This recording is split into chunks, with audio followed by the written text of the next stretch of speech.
we're happy, since it's 10 o'clock and people's time is valuable at this meeting, to answer any questions that people have about any patients that they might have. This is your chance to have tumor board with smart people right here. If you don't have any questions, I can start asking these guys questions too, because they have a lot of wealth of information regarding non-muscle invasive bladder cancer. So I'll just ask the folks at the AUA that whenever our talk is ready, we can switch on over. And until I get that signal, I'm going to start off with, if anybody has any questions. If they don't, great. If not, I'm going to start off with different scenarios. Okay, so I hope none of these scenarios are actually going to be showing up on this. So let's have a scenario. I want some practical tips for individuals. And so we're going to start off with practical tip number one. What do you do when you have a patient that is getting intravesical therapy that starts first treatment having significant symptoms? Okay, let's focus on BCG. First treatment symptoms, what are they? The frequency, urgency, maybe not necessarily hematuria, but and complains about it quite significantly. Full dose, first installation. Chad, this patient, you've given that patient your cell phone number, he's wearing it out. What do you do? What are your first steps? So, is this on? Okay, good. Yeah, so that's not an uncommon scenario. One of the first things I will offer is antibiotics, not because I think it's a UTI, but for some reason, anecdotally, like a short course of Cipro has an anti-inflammatory effect. So that's one option if it's really severe and they're complaining of UTI-like symptoms, even if the UA is negative. The other one is dose reduction, so decreasing the concentration of BCG. And then the third option would be you hold the following dose, let them settle down, and try again at a lower concentration.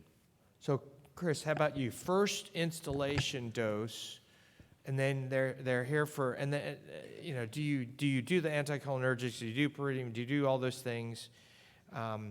And second time they get the installation, the symptoms get even worse. Now you've got low-grade fevers. Any other tips other than what Chad mentioned? I've also found that pre-treatment with anticholinergics that you had suggested is useful. And then sometimes preemptive NSAIDs can be useful. Start people on Motrin or Aleve even beforehand, and sometimes that can kind of help reduce some of the symptoms and some of the fevers. Anybody do B&O suppositories before they actually get their installation? Anybody tried that?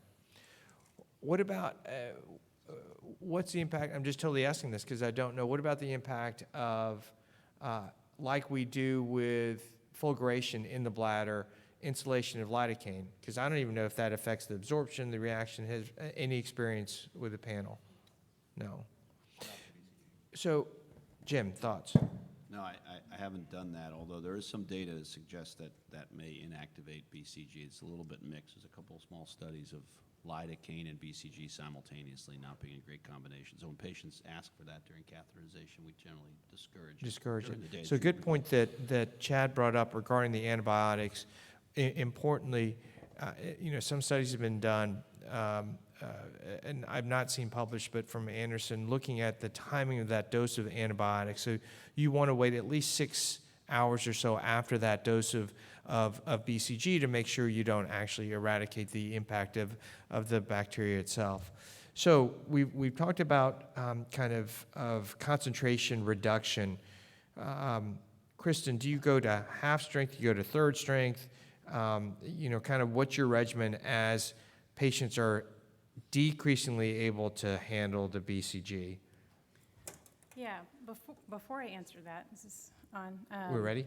Oh, I think we're ready, but let's let you answer that. Just two quick comments. So first of all, I think patient counseling on expectations of symptoms that may be associated with BCG is important, and so you want to make sure that your patient understands that they might have some irritation related to the BCG beforehand, which I'm sure everyone does, but I think that can help with sort of expectations. That certainly wouldn't explain low-grade fevers. Then rule out things like infection, as Chad said, make sure that they don't have a UTI, check a PVR. Sometimes I'll use alpha blockers for patients as well. And then I think third strength BCG is a reasonable dose reduction for patients. So I have the Poll Everywhere instructions up. Log on to pollev.com/AUA meeting 818. Easier to text. So let's text, I'm going to try this right now. Text AUA meeting 818.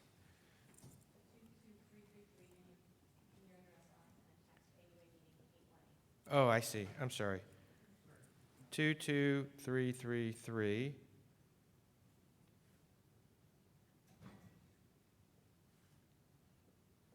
22333. And the message is AUA meeting 818.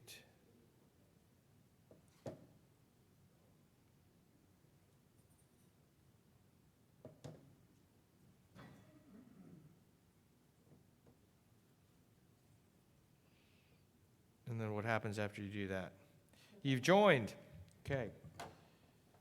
So, everybody get a chance to do that. You guys are good. So here are pre-test questions.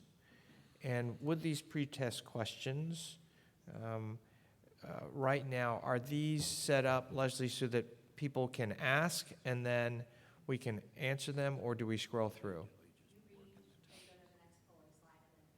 Okay, so this is a 58-year-old healthy man, undergoes TURBT. His pathology shows a high-grade 1 centimeter T1 bladder tumor, muscularis propria present but not involved.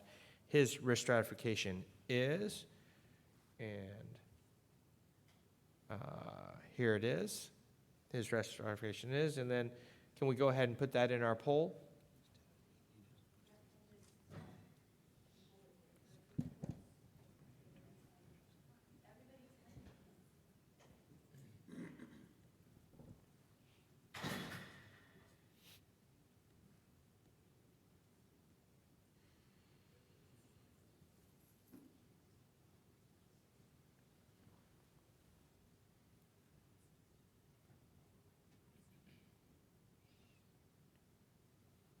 Did you? So this is not the updated presentation, but I think we'll be fine. This is what people have put. 58-year-old healthy man, and the answer is E, and that's correct. We'll go to pretest question 2. 67-year-old woman with recurrent intermediate risk non-muscle invasive bladder cancer, multifocal TA low grade, cannot receive BCG due to the shortage. The recommended treatment is, and here are the choices.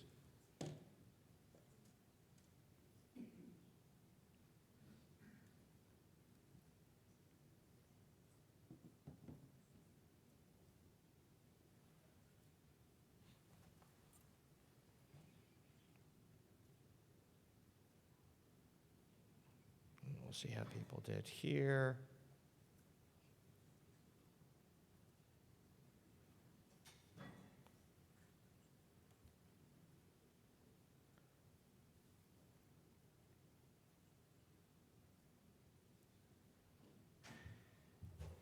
And the majority picked D, intravesical chemotherapy.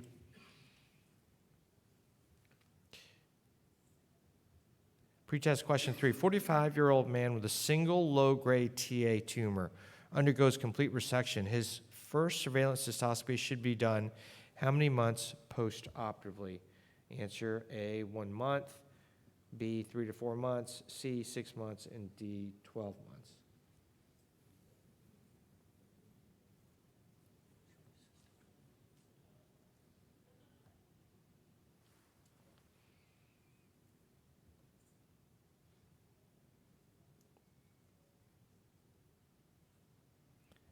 Looks like the majority put answer B.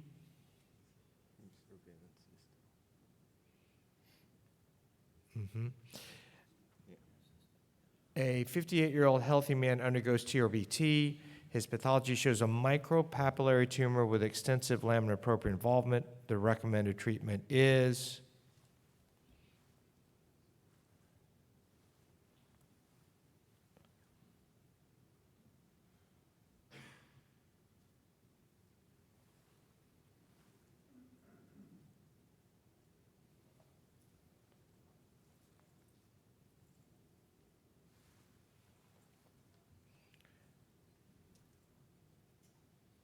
the majority have put D, radical cystectomy. All right, so those are the pretest questions. You may be seeing them again later on. At the end of this activity, these are the areas of focus we have in terms of the learning objectives. We're going to start off with actually a guidelines review, and then after we quickly go through that, we'll then move to cases. And the guidelines review will be given by the panel, focusing in on what we've done. We're going to start off with kind of the purpose of the guidelines really was to help set up a framework to give folks the idea of what can we do in terms of stratification for the management of low risk, intermediate risk, and high risk non-muscle invasive bladder cancer. Dr. Rich will now be speaking on staging and grading, and we'll turn it over to Dr. Rich.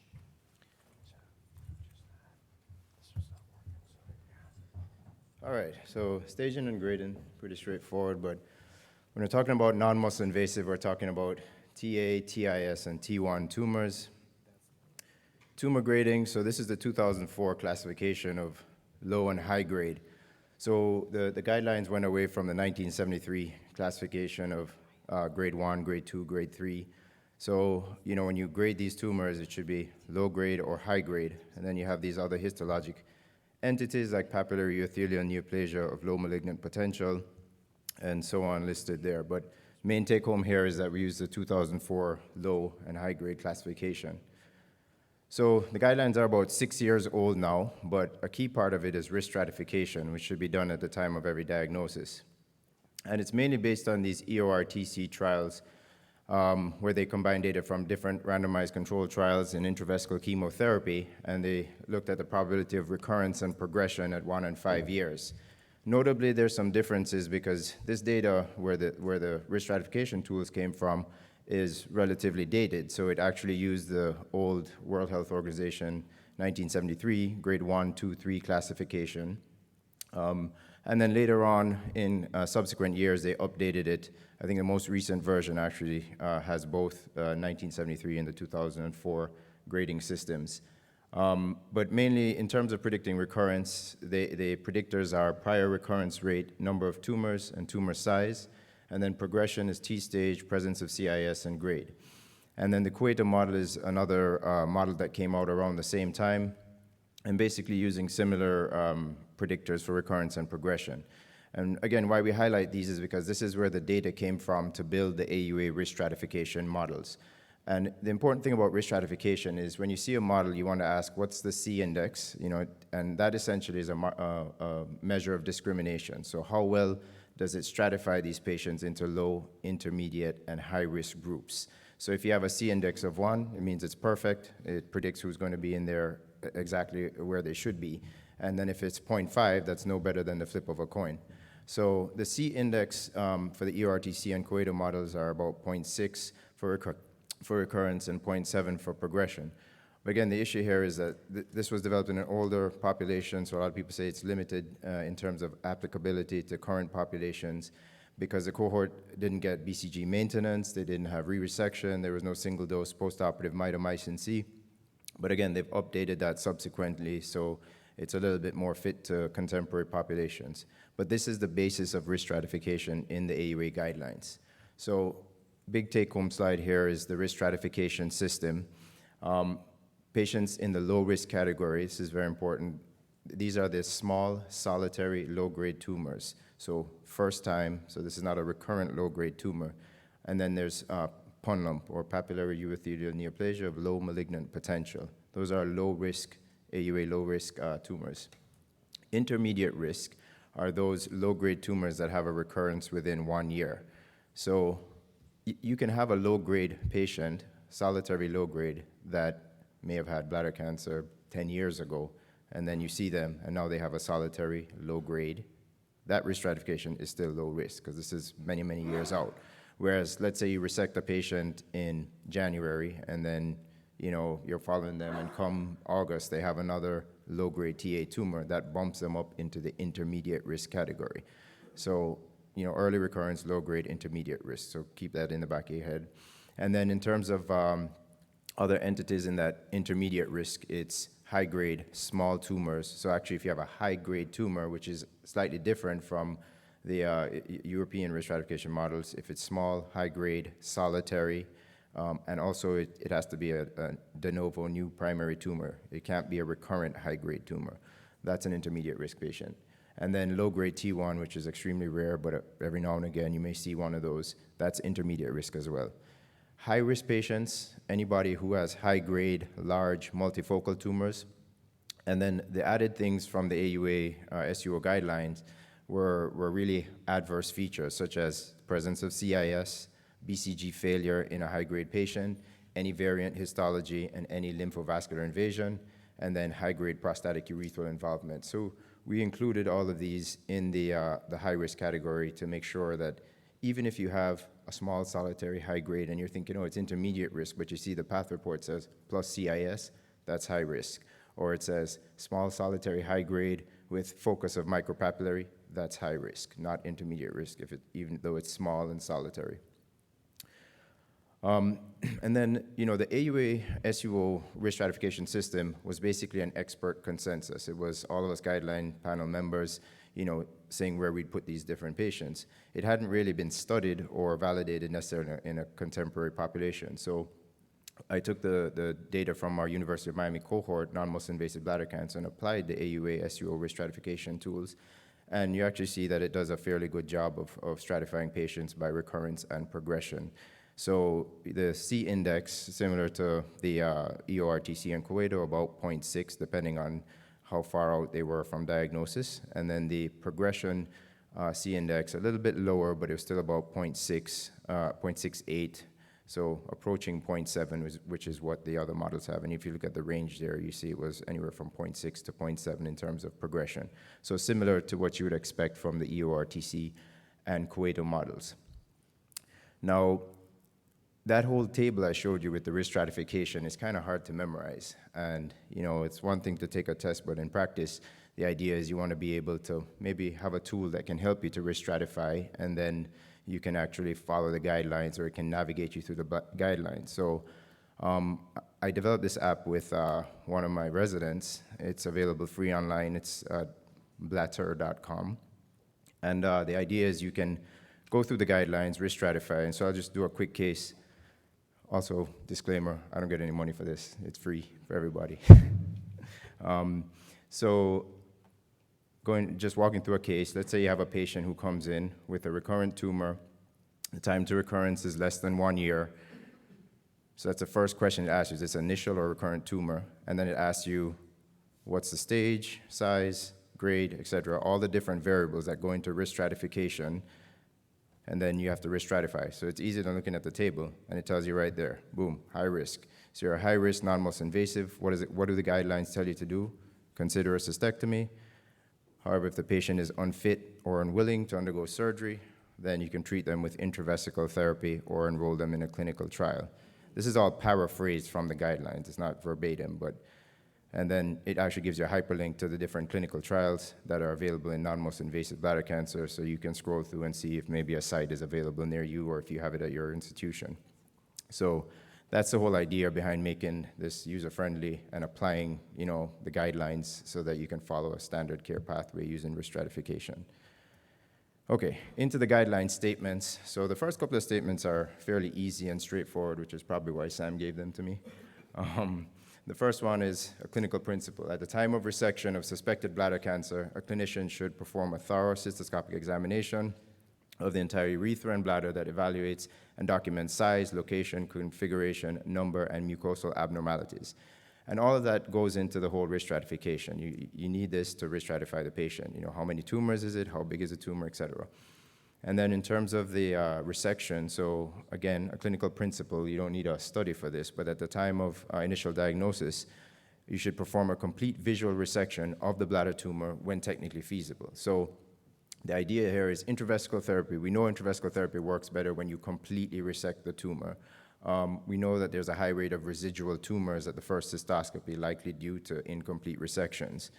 One thing, though, is when technically feasible. That's another important bullet point, because you have a patient, let's say you have a 95-year-old, well, maybe not, that's my patient, but most people will get like a 70-year-old, elderly female with a very large bladder tumor.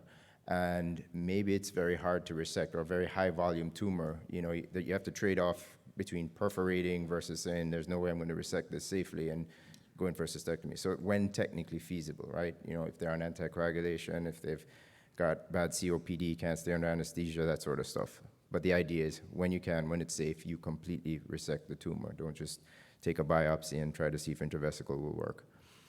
Okay, number 3, a clinician should perform upper urinary tract imaging as a component of the initial evaluation of a patient with bladder cancer. So again, this just goes into clinical principles. You want to make sure that there's nothing in the upper tracts. So ideally, you want to do some form of contrast-based imaging. So CT urogram, MR urogram. If they have CKD, retrograde pyelogram, it's better to have some form of contrast so you can opacify the collecting system and see. Statement 4, this is kind of a clinical conundrum. And again, there is good retrospective data, but this was the expert opinion of the panel.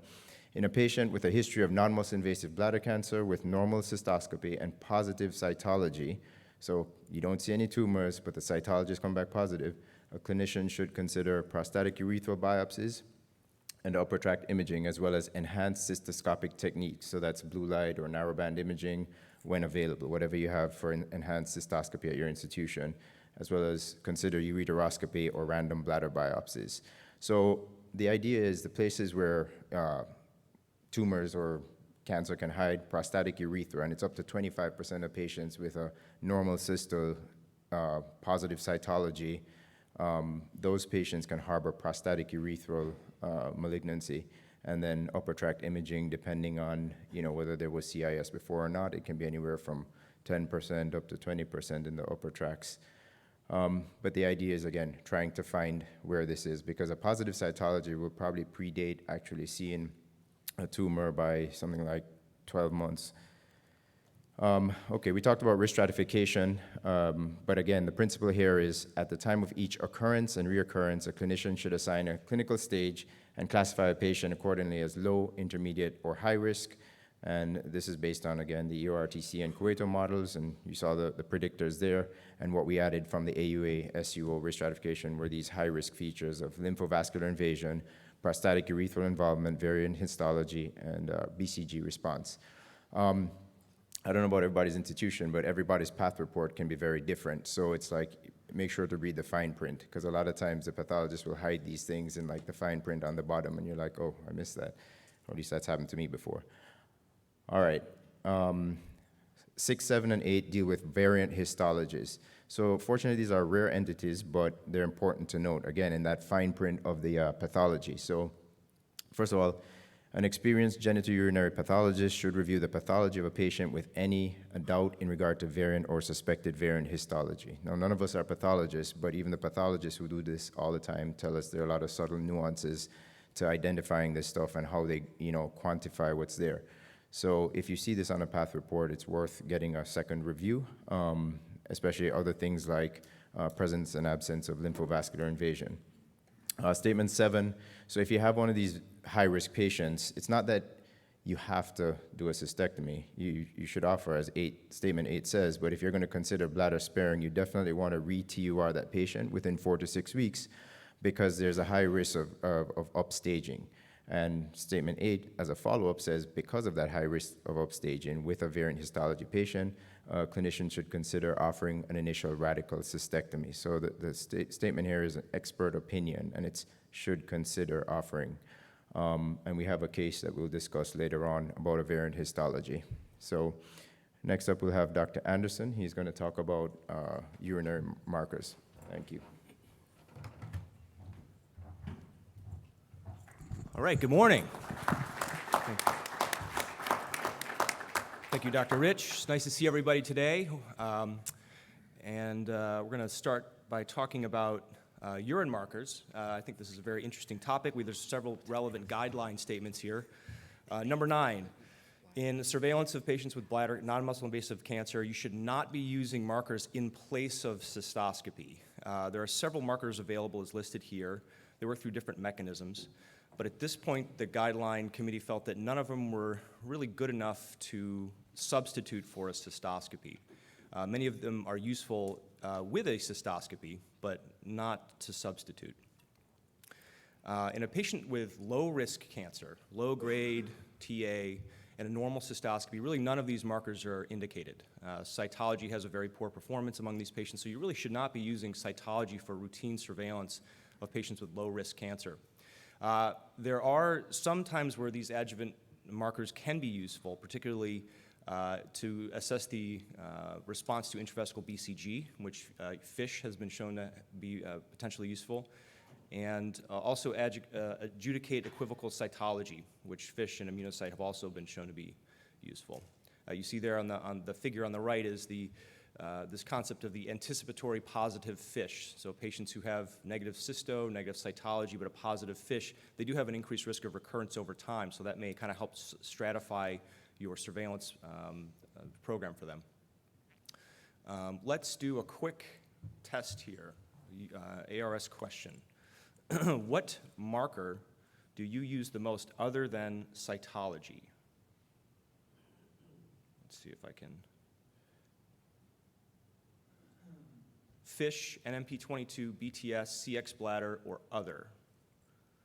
You can text that to the AWA meetings 818.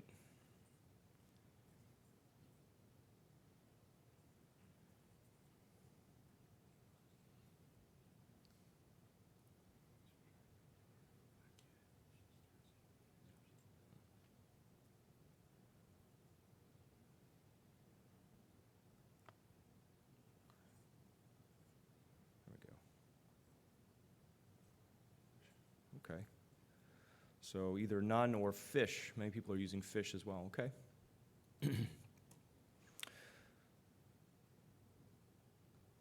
So this is a kind of a panel of the performance characteristics of most of the approved and studied markers to date. You see that most of them have higher sensitivity than cytology, which is kind of in the maybe 50% range. So most of these markers are 60, 70, even up to 80% sensitivity, but the specificity is lower than cytology, kind of in the 60s and 70s.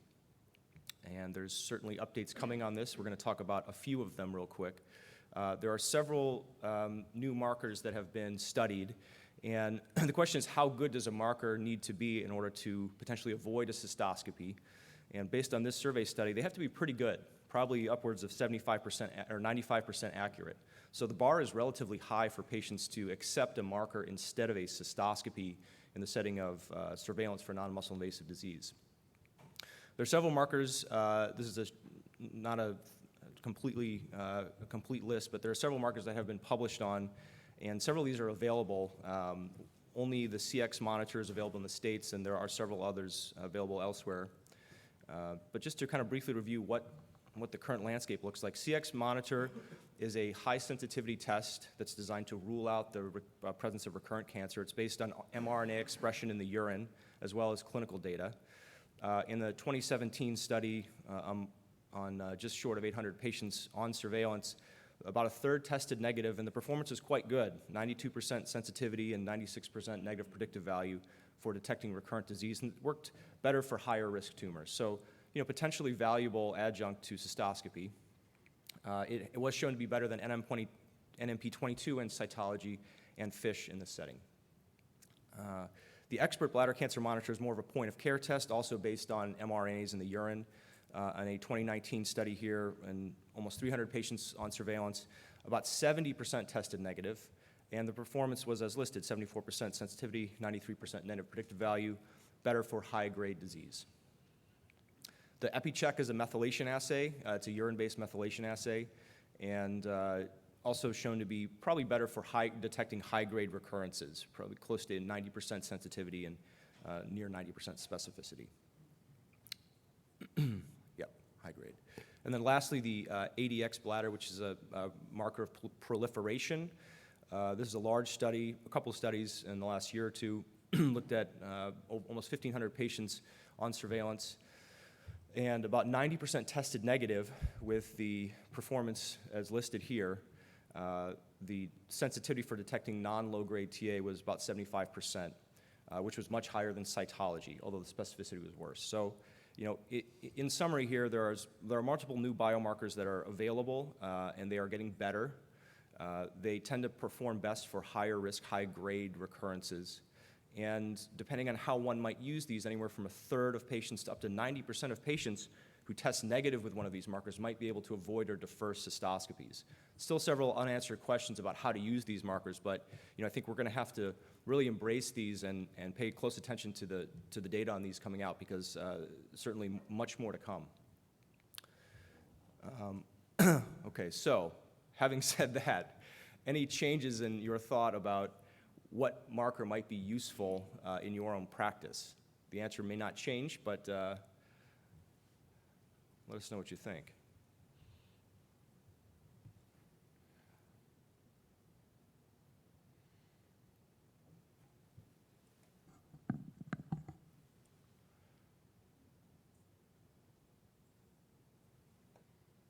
Some converts.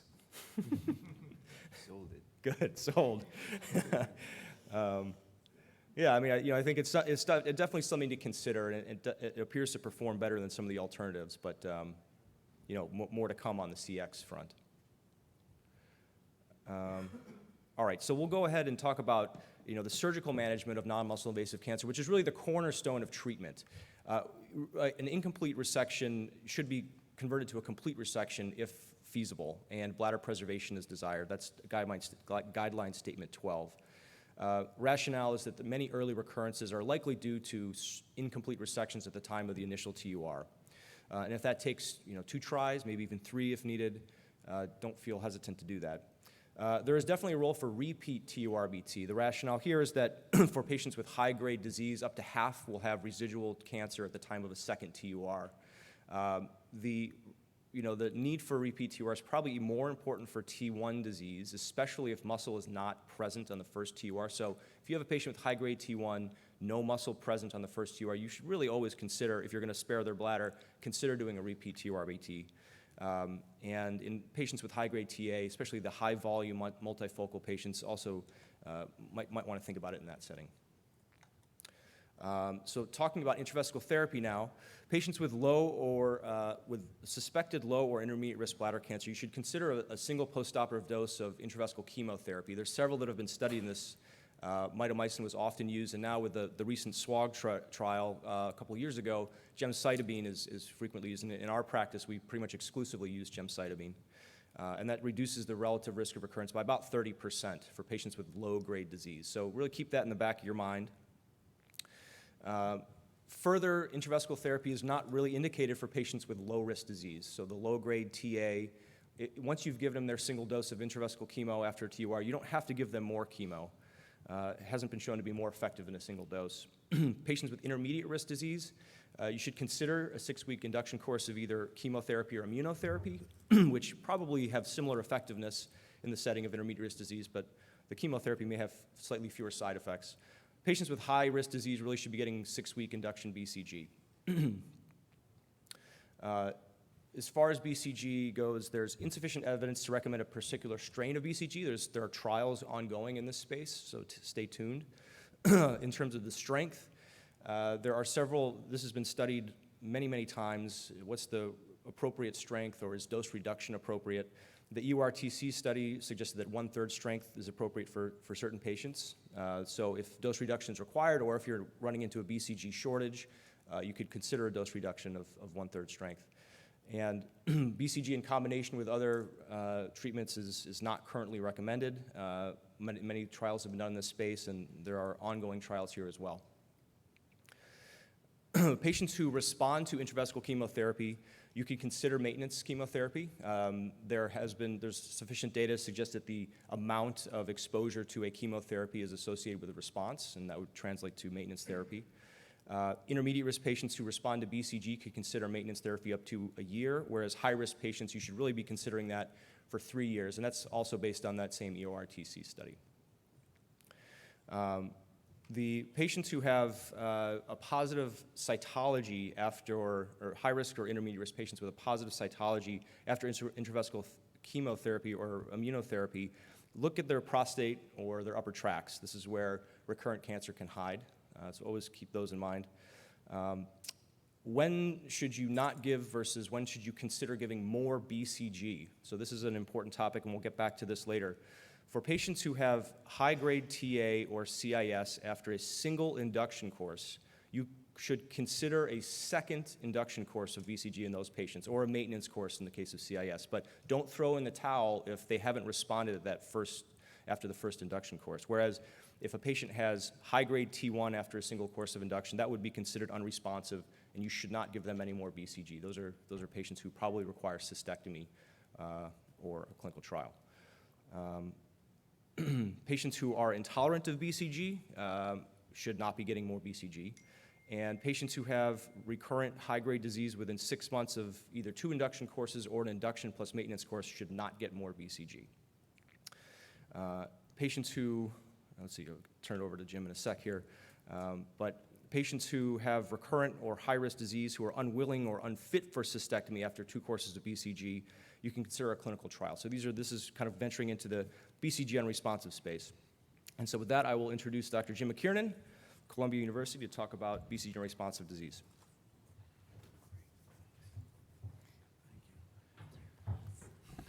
Thank you.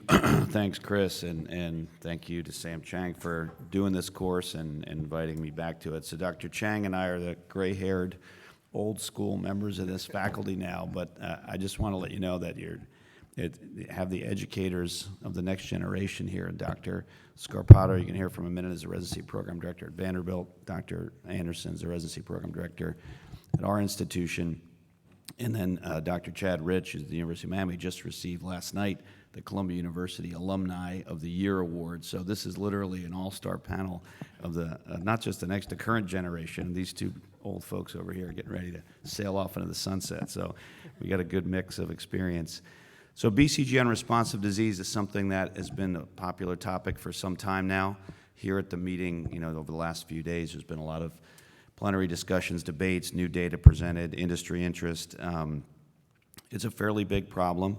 It's a little bit difficult to get a handle exactly on how many patients will eventually enter into this classification, but it's probably 10 to 20,000 a year, depending on how you measure it. There are right now probably 25 to 30 enrolling prospective trials, several of which are headed towards FDA registration in this space. In the guidelines, we listed some of them. The guidelines are updated every 4 to 6 years. This version is 2 years old, and this space changes really fast. So if you go to the Bladder abstract there, the app, I should say, that'll link you to clinicaltrials.gov. Pardon me, and that'll give you the most up-to-date list of them. One that we've used at our center, which is listed on here, is an intravesical cisplatin-based regimen, relatively effective, and of course there are a few recent approvals. So this is a space where the FDA in 2018 helped us define exactly what this means, and also a space in which they have recently approved a new drug. So in 2018, as you may know, 2018 the definition was made, and 2020 pembrolizumab was approved in that space for use in this situation. So the guidelines are recommendations. They're obviously available. You can see people taking pictures. They're available online. You can get them. The question is what happens when they don't apply perfectly. So when we originally came up with the update in 2016 and then subsequently 2020, we really didn't write them in response to supply chain problems. So we didn't have a guideline statement for what to do if you can't follow the guidelines, because the guidelines have about 10 different places where it says give your patient BCG, and then you go out to the clinic and they say we don't have any BCG. So in 2019, the AUA asked the guideline panel to come up with a recommendation for what clinicians should do when they can't find BCG, and issued this statement. It's a confusing area. I don't know if we have an audience response for this, but I assume everyone here has experienced some degree of difficulty obtaining BCG. Is that fair to say now? Okay. So it is somewhat erratic around the country. In different areas, there's certain supply issues at certain times of the year. It's hard to figure out exactly how that works. But at our center, we've had moments of no problems obtaining BCG and then absolute zero supply for months. So, so a couple statements that we've come up with that probably are the best ones to follow. One, in true low-risk patients, which are those patients on the chart all the way to the left, that actually have low-grade, single, first time ever, less than 3 centimeter disease, don't waste your BCG on those people. They don't need it. The risk of progression is near zero. If they need anything in the future, they can respond to the next step, which is intravesical chemotherapy. And that was the answer to one of the earlier questions. That should be your first-line option right now in a time of shortage for intermediate-risk patients. That could be perioperative or induction, 6 cycles or 6 treatments in 1 cycle, and people with recurrent multifocal low-grade TA or small-volume high-grade TA without CIS, and that could be intravesical mitomycin, gemcitabine, not so much in the U.S. epirubicin or docetaxel. And then if BCG would be administered as a second-line therapy for patients with intermediate-risk disease, consider an alternative intravesical therapy should be used rather than BCG if you have a shortage in your environment or your geography at that time. Combination chemo has started to leak into this space, and gemdosi is being used in people who are non-BCG unresponsive. There's some data coming out now to support that, which is this combination intravesical chemotherapy. All right, so what about high-risk patients with a very high-risk, if you will, disease, high-grade T1, CIS, receiving induction therapy? Those people should be prioritized if they're not going to have a cystectomy. Those are the ones who are in the most need of BCG, and if possible, use full-strength induction. Don't dilute the treatment and don't split it between patients. If that's not available and you really are in a crunch, you can give less than full-strength induction. Now, that's logistically challenging because you have to use BCG once it's solubilized immediately, which means if you're doing half dose, you have to treat 2 people at the same time within a few hours of each other, and poses some logistical issues regarding billing and J-codes, et cetera. But that can be done. That's better than nothing, but not as good as induction full strength. If your supply exists for maintenance therapy, focus on the people that are the highest risk. But if possible, there, try to dilute and share maintenance doses if possible. Now, you might say, where did we come up with that? Well, there is a randomized clinical trial that actually shows that reducing the strength in high-risk patients is not as good as maintaining full strength, but again, better than nothing, and that's not completely evidence-backed. But in the event of a BCG supply shortage, maintenance therapy should not be given, and BCG-naive patients with high-risk disease should be prioritized. So this means if you're running out of BCG and you have a patient newly diagnosed, untreated, BCG naive with CIS, and you can use induction for that patient versus an 18-month maintenance treatment for another patient, you should focus on the induction for the newly diagnosed patient.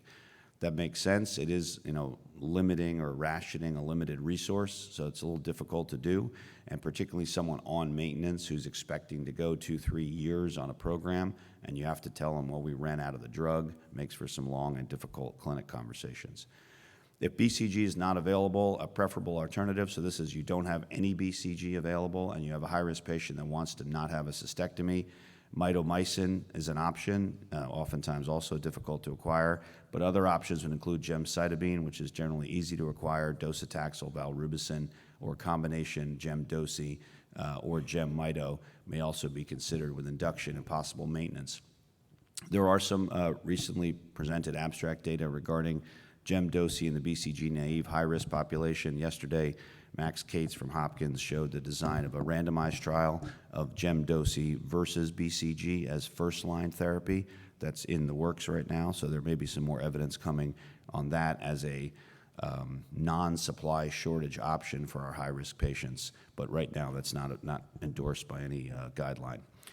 Patients with very high-risk features, high-grade T1, concomitant CIS, lymphovascular invasion, and variant histology. These are the highest risk for progression on BCG, and those people who may not be willing to take additional risk and or forego BCG because it's not available and go to a second line like mitomycin, they should really be counseled towards what the guideline states as the primary treatment for that condition, which is radical cystectomy.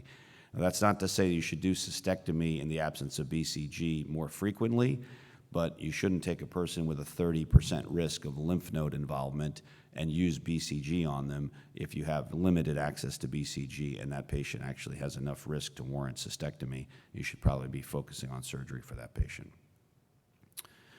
Okay, if 1/2 to 1/3 dose of BCG is used, every attempt should be made that you don't waste it on that one patient and the rest of it is used on someone else, as I mentioned earlier. If a clinical trial in your area is available for patients that don't have access to BCG and it seems reasonable, that's a place to go. And the AUA risk stratification table can be found to kind of help guide you. And this letter and all the recommendations about what to do in the face of a BCG shortage is also available online at the AUA website. All right, I'm going to turn it over now to Dr. Kristen Scarpato, who will discuss the last section of the guideline statement focused on enhanced cystoscopy therapies and follow-up surveillance schedules. Thanks.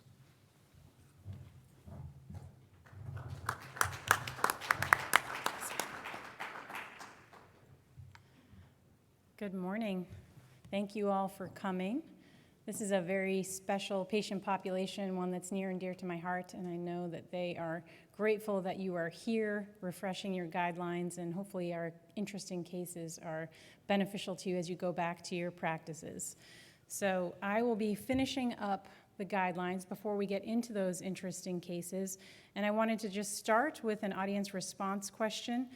Ask you all, what agent do you use when BCG is not available? Gemcitabine, mitomycin C, gemdosi, or something other?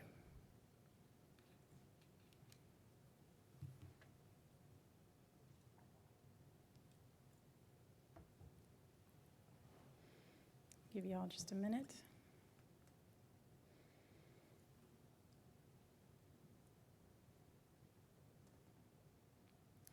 All right, so obviously no right answer here.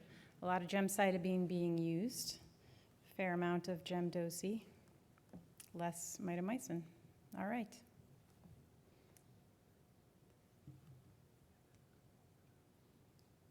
All right, so guideline statements 30 and 31 pertain to enhanced cystoscopy.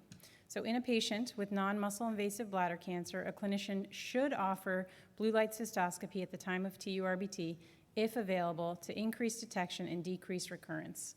There's fairly robust data that demonstrates a decrease in recurrence when blue light cystoscopy is utilized, and that's why you see a grade B level evidence here.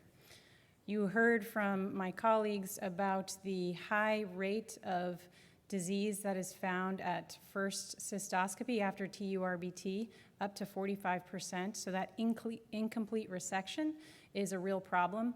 Is that related to the fact that we can't see the tumor? Sometimes flat tumors like CIS are really hard to visualize. Sometimes even papillary tumors can blend in, and so blue light has been shown to increase detection of those flat tumors, particularly CIS, and allow us to do a more complete resection.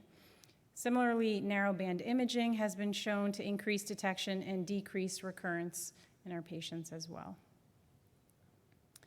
Guideline statements 32 through 34 pertain to surveillance and follow-up. After completion of the initial evaluation and treatment of a patient with non-muscle invasive bladder cancer, you should perform first surveillance cystoscopy within 3 to 4 months, and that's across all risk stratification groups. And that is because of the concern for incomplete resection. You also want to check for recurrence. Unfortunately, at this point, there is no alternative to cystoscopy for evaluation, but as Dr. Anderson was mentioning, potentially we'll have some biomarkers to utilize in the future. For a low-risk patient who has a negative first surveillance cystoscopy, the subsequent surveillance cystoscopy should be done at 6 to 9 months and then annually thereafter. One of the questions that often comes up is, how long do you survey your patient for? The guidelines would say that after 5 years, in the absence of recurrence, it should be based on shared decision-making. And it really is a personal decision. I know that many clinicians feel uncomfortable discharging patients from their practice. Many patients feel uncomfortable, but after 5 years, surveillance can be withheld depending on shared decision-making. In an asymptomatic patient with a history of low-risk non-muscle invasive bladder cancer, a clinician should not perform routine surveillance of the upper tract, and that's based on available evidence that indicates that the risk of upper tract disease subsequent to low-risk bladder cancer is less than 1%. So you don't want to subject your patient to any additional tests or radiation.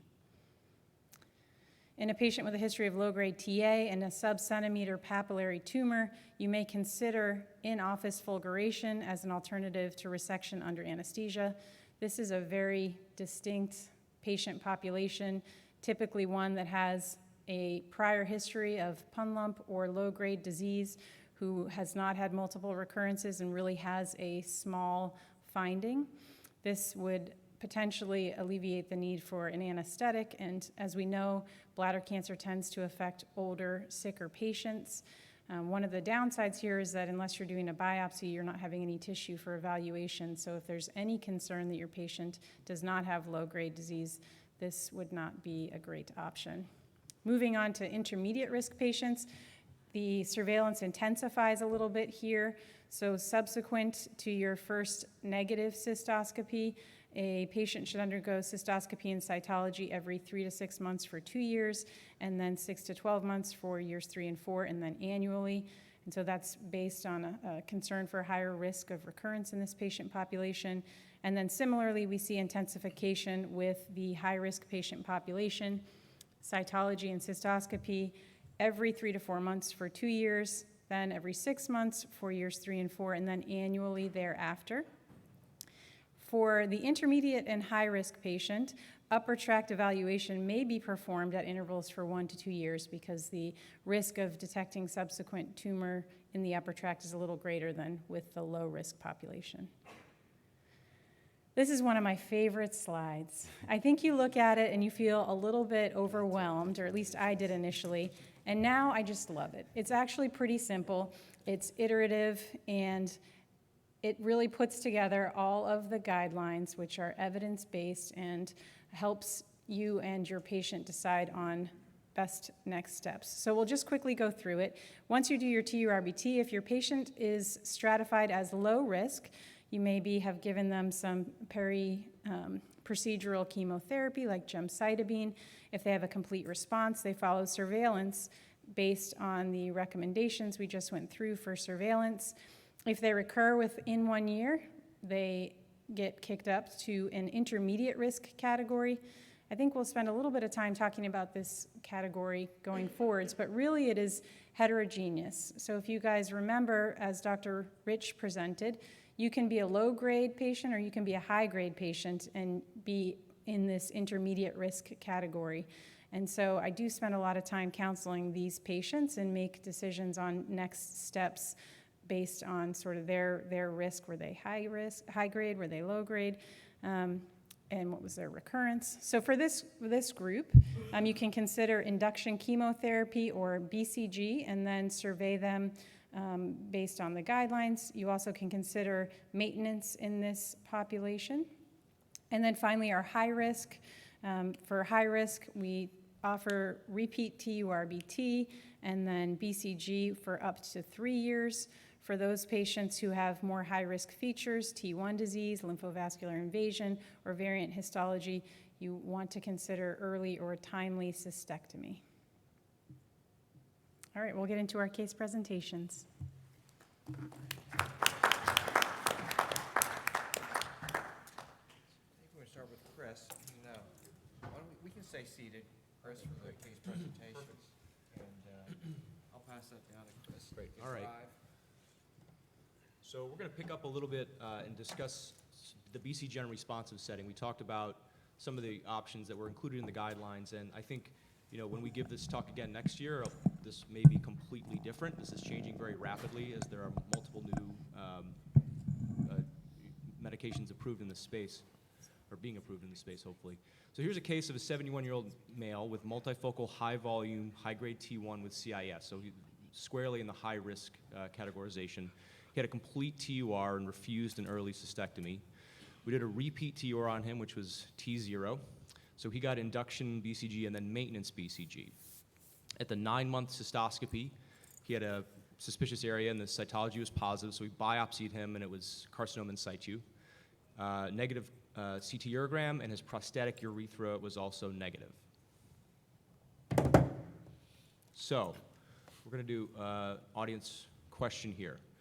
BCG unresponsive, this is according to the FDA definition of non-muscle invasive bladder cancer, includes all of the following except high-grade T1 after BCG induction, recurrent high-grade disease within 6 months of adequate BCG. And adequate BCG is defined as either 2 induction courses or an induction plus maintenance course.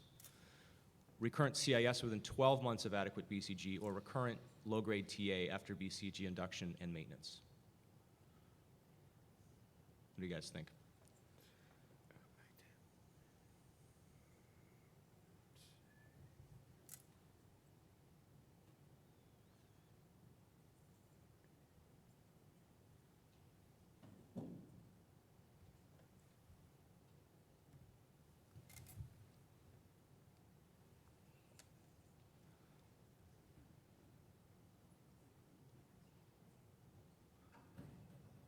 Right, so, yeah, so I think most people have got that one, that the recurrent low-grade TA after BCG induction is not considered unresponsive. So those are patients that you would not do a cystectomy on or offer them a clinical trial necessarily. I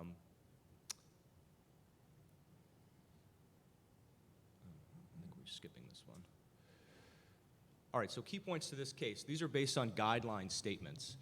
One key point, this is statement 25, is that we should not be giving additional BCG to patients who have high-grade recurrences within 6 months of adequate BCG. So this patient had BCG maintenance course, and then 3 months after that had a high-grade carcinoma in situ. So that patient should not get more BCG. We should be offering cystectomy to patients with high-risk recurrences within 12 months of adequate BCG. So this patient, that definitely applies to this patient. And then for patients who have high-risk high-risk recurrences within 12 months who don't want or are unwilling to have cystectomy, there's a couple options for them. We may recommend a trial, clinical trial enrollment, consider an alternative intravesical therapy, such as intravesical chemotherapy, or even systemic immunotherapy with pembrolizumab. So we're going to talk a little bit about the pembrolizumab, but these are all options for those patients with the BCG unresponsive cancer who don't want or cannot have cystectomy.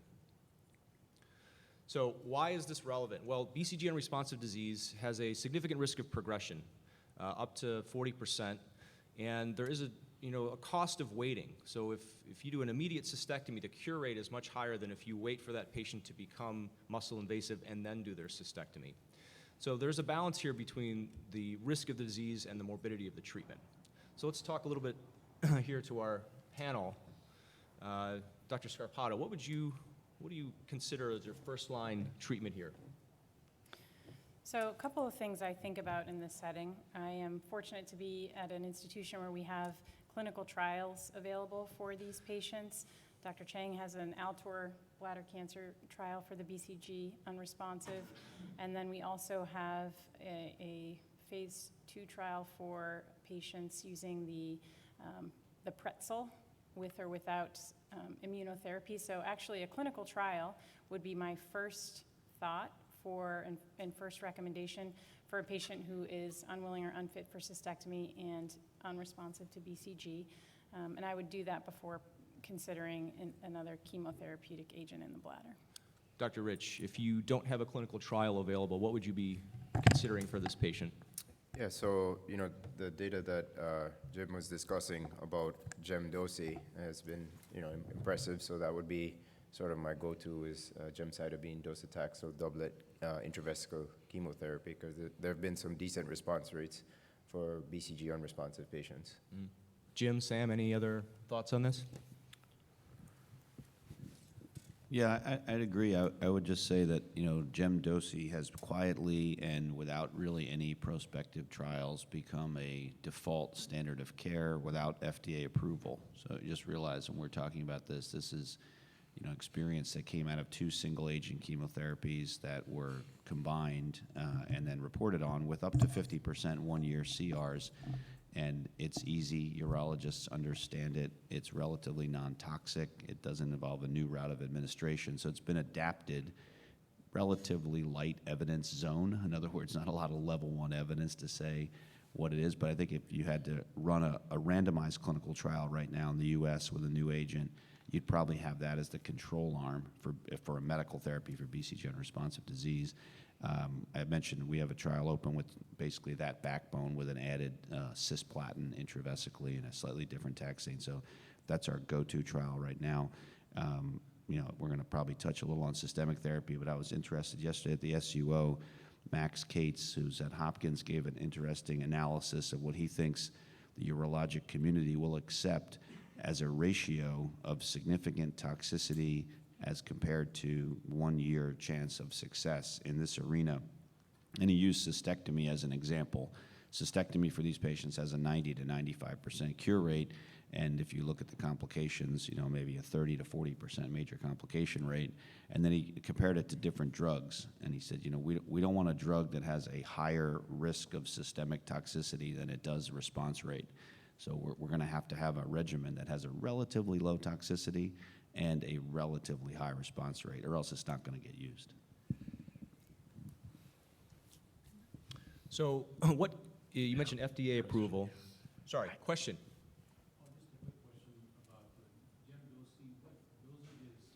Are currently being used.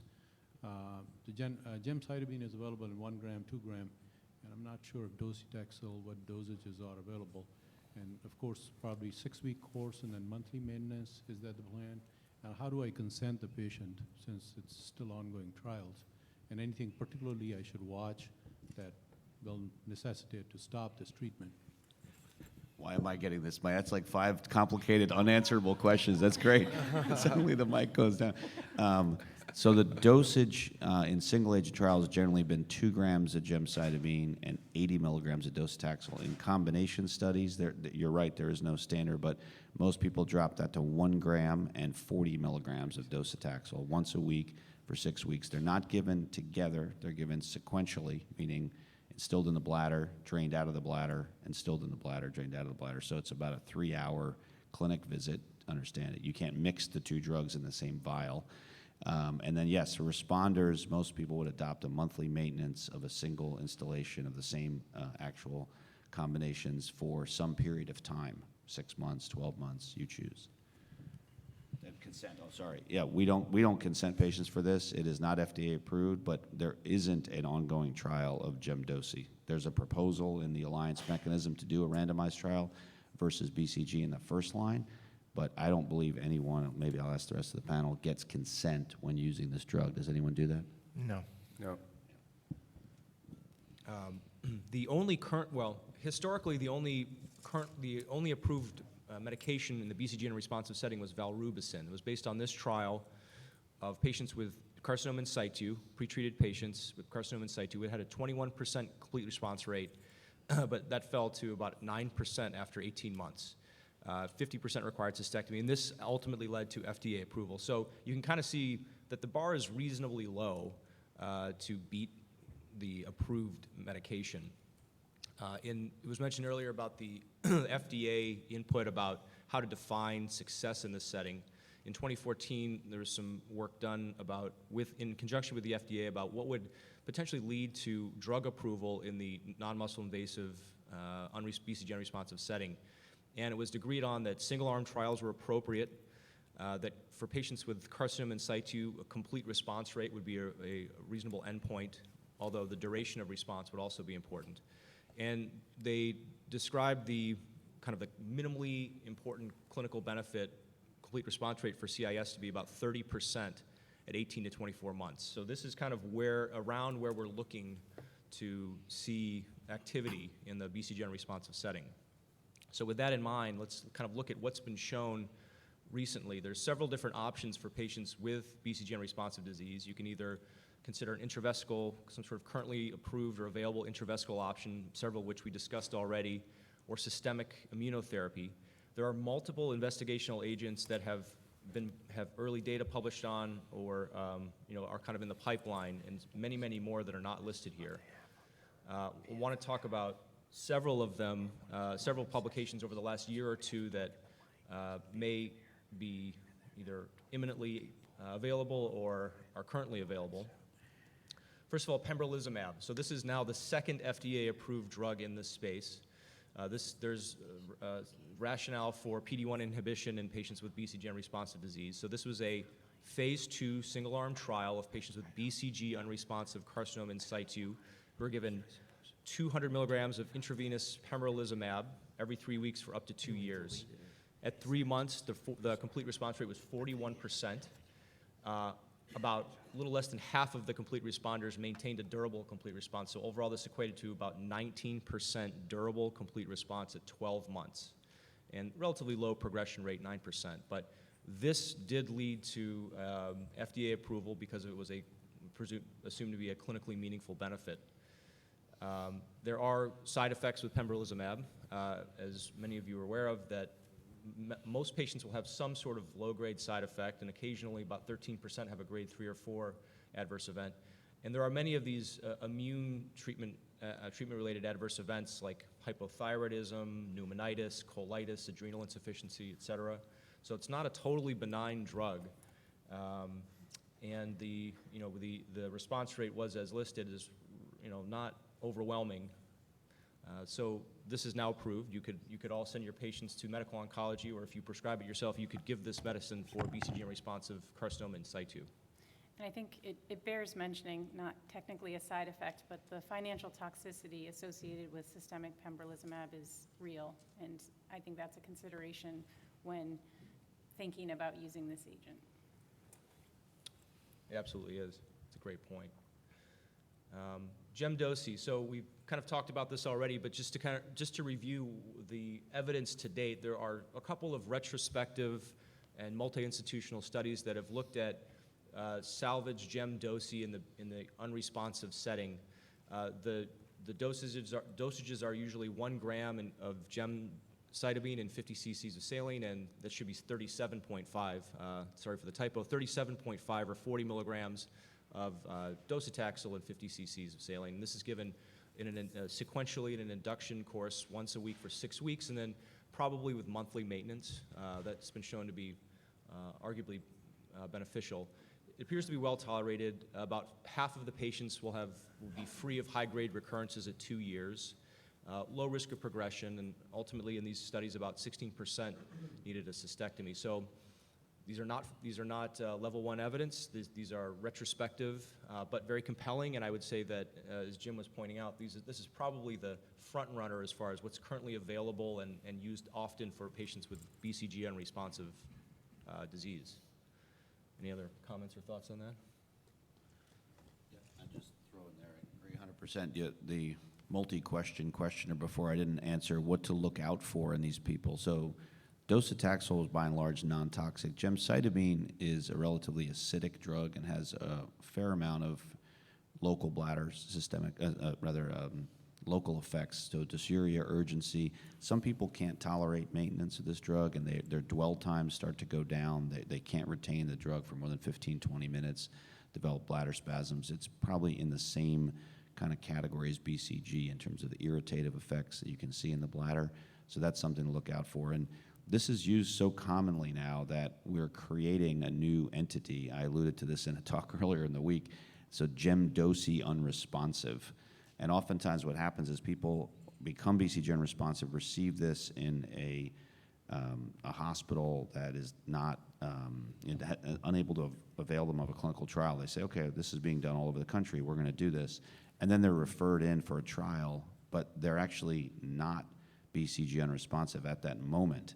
They haven't gotten BCG in, let's say, 14 months because they responded to Gemdosi for 7 months. And now we're in a quandary because they're actually out of the window of the FDA definition, and it's led to this concept that once you become BCG unresponsive, similar to being castration resistant, no matter what happens with the next drug, you actually are always BCG unresponsive, even if you respond to Pembro or Gemdosi. So this is a somewhat shameless pitch, but this was also published recently. This was out of our institution. This was a phase 1 clinical trial that we did in the BCG unresponsive recurrent setting. This is a triple drug treatment with gemcitabine, cabazitaxel, which is related to docetaxel. It's another taxane, as well as cisplatin. And the use of cisplatin here in the bladder is kind of one of the novel things of this trial. So this is a small trial, 18 patients. The treatment was well tolerated, expected amount of local irritation and dysuria and so forth. But the complete response rate we saw here was quite high, 89% complete response rate. And that was durable at the highest dose of the drug that was durable for the majority of patients. So, this is something that we're actively, there's another trial ongoing in this space, but, more to come here. The phase 1 did have a significant treatment burden here. This was given, 2 days a week you had to come in, and every other week you had to come in 3 days a week. So, somewhat difficult, and there was a fair amount of maintenance required. But for the highly motivated patient, this fit the bill, and we were very excited about the early results. So phase 2 trial ongoing. Nenophargine, so this is another publication in the last year. This is another drug in the BCG-unresponsive space. This is a adenovirus vector given intravesically that delivers interferon. So interferon's been studied in itself in the BCG-unresponsive setting or in the recurrent setting. And so this is delivering it directly into the bladder. In this phase 3 trial for BCG-unresponsive carcinoma in situ, this was given one time. It was a one-time dose of the nenophargine, and maintenance if there was a complete response for up to a year. The complete response rate at 3 months was 53%, and a little less than half of them had a durable complete response. So the overall in the entire cohort is about 24% durable complete response rate at 12 months.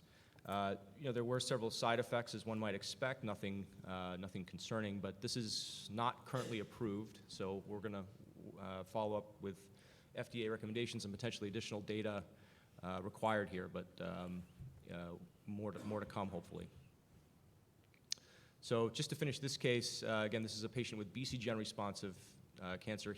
We did enroll this patient in a clinical trial in our setting, in our center. He refused cystectomy, did well on the CGC trial, and is NED at 12 months. So anything else? Any other thoughts on treatment in the BCG-unresponsive setting? Sam? Well, I think the majority of trials now are in that BCG unresponsive space. As urologists, we would love to have intravesical options that don't include immunotherapy, but unfortunately, many of the ongoing trials now have a combination of perhaps an agent plus an immunotherapy that might be IV, might be subcutaneous. So some exciting possibilities are delivery of mechanism of agents into the bladder. So there's a trial looking at what's affectionately called as the pretzel. It's a device that's placed actually into the bladder that then coils into the shape of a pretzel.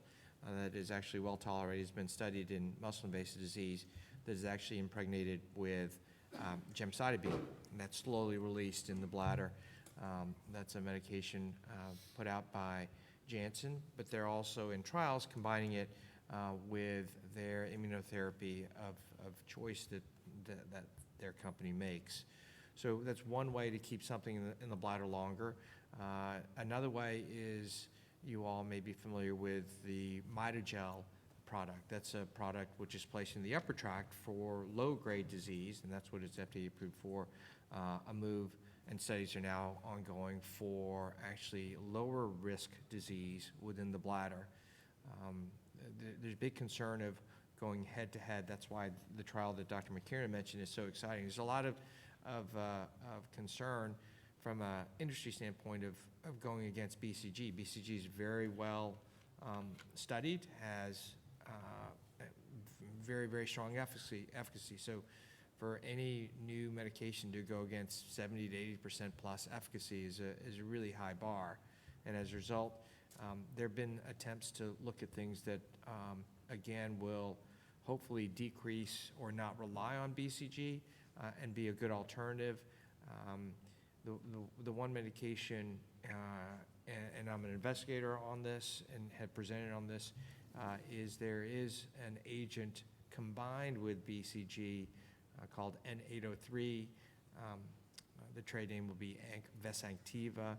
It is basically a medication that is a agonist or superagonist of what's something called interleukin-15, IL-15.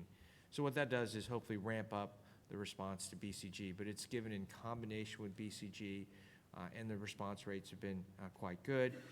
Maybe not quite as good as the combination that Dr. McKiernan and the Columbia group have. So I think there's a lot of exciting things. What was unfortunate was Chris mentioned they had a Ferrigene product. There's also a product called Vicinium that looked to be well on their way. Published responses are real, and yet have hit concerns with manufacturing and quality concerns, and as a result are on FDA hold for a period of time. So a lot of options and a lot of clinical trials they're opening up.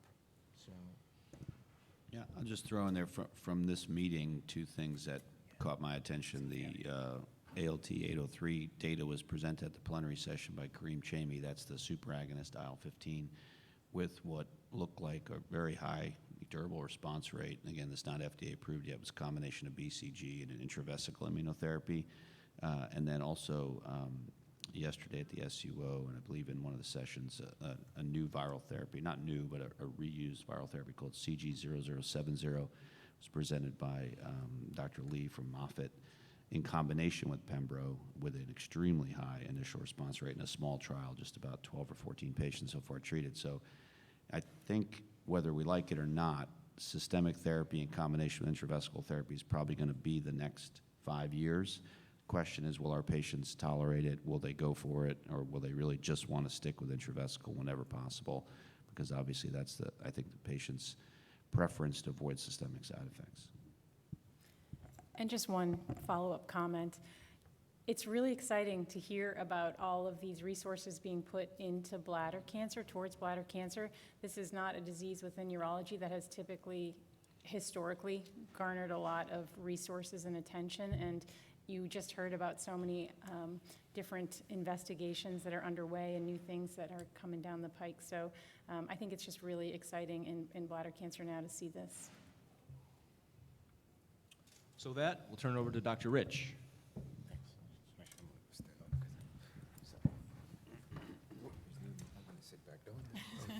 Just had to stretch my legs, sorry.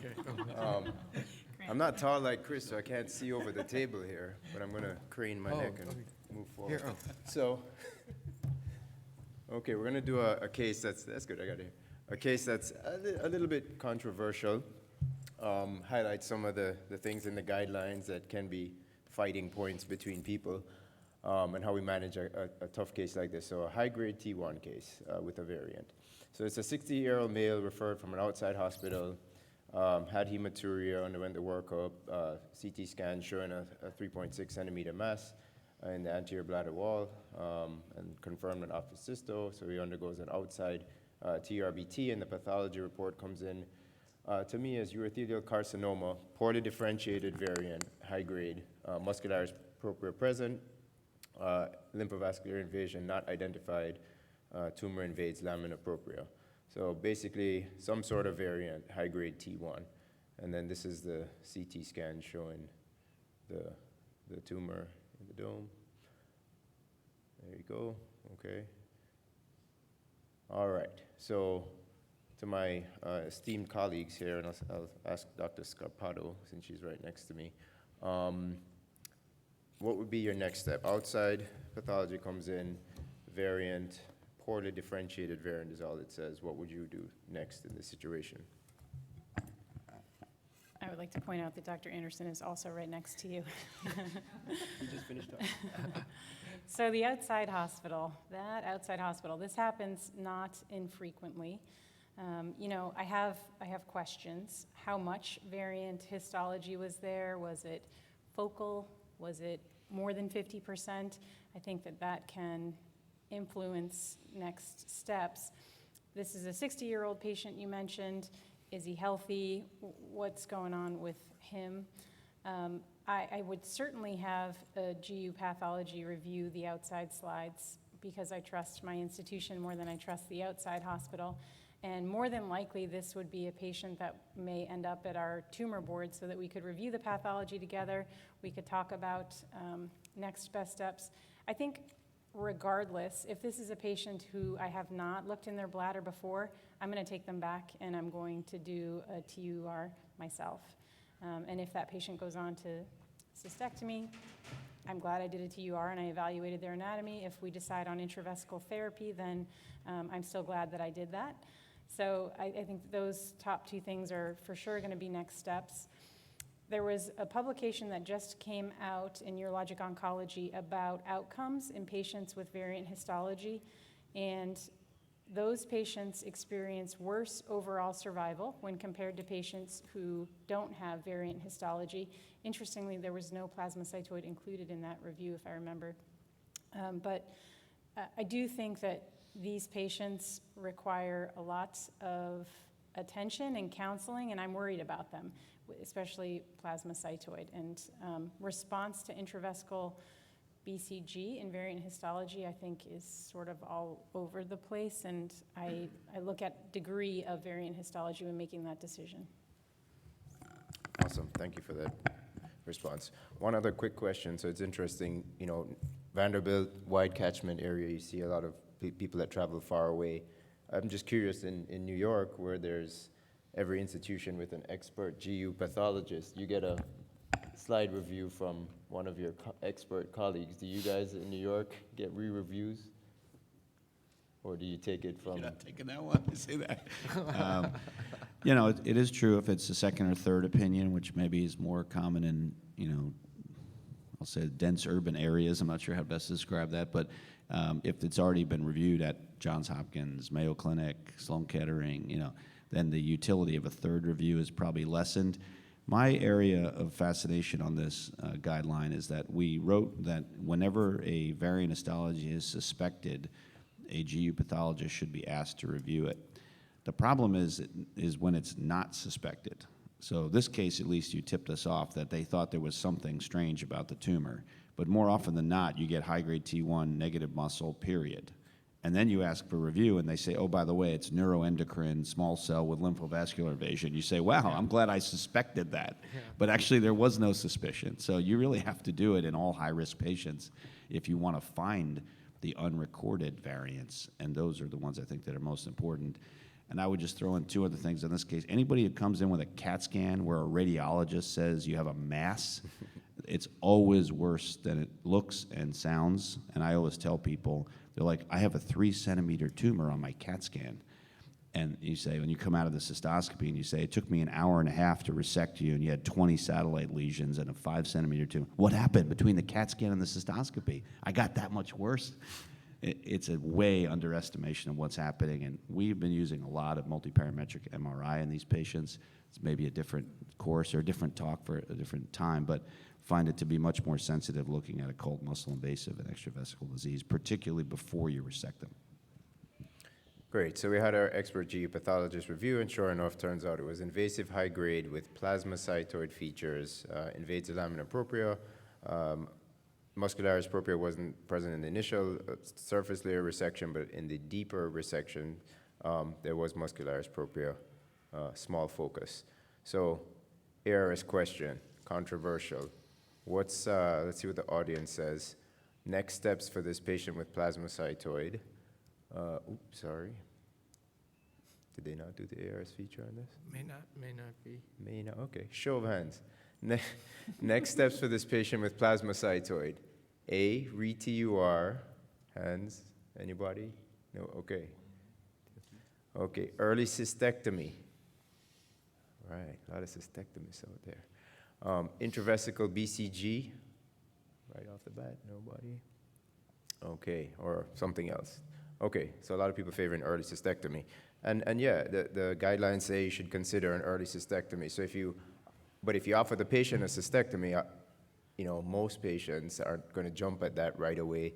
Healthy 60-year-old, or you have to take my bladder out, or, you know, early. But as Dr. Scarpato said, these patients tend to do worse than just pure urothelial variants. But this patient wasn't having it.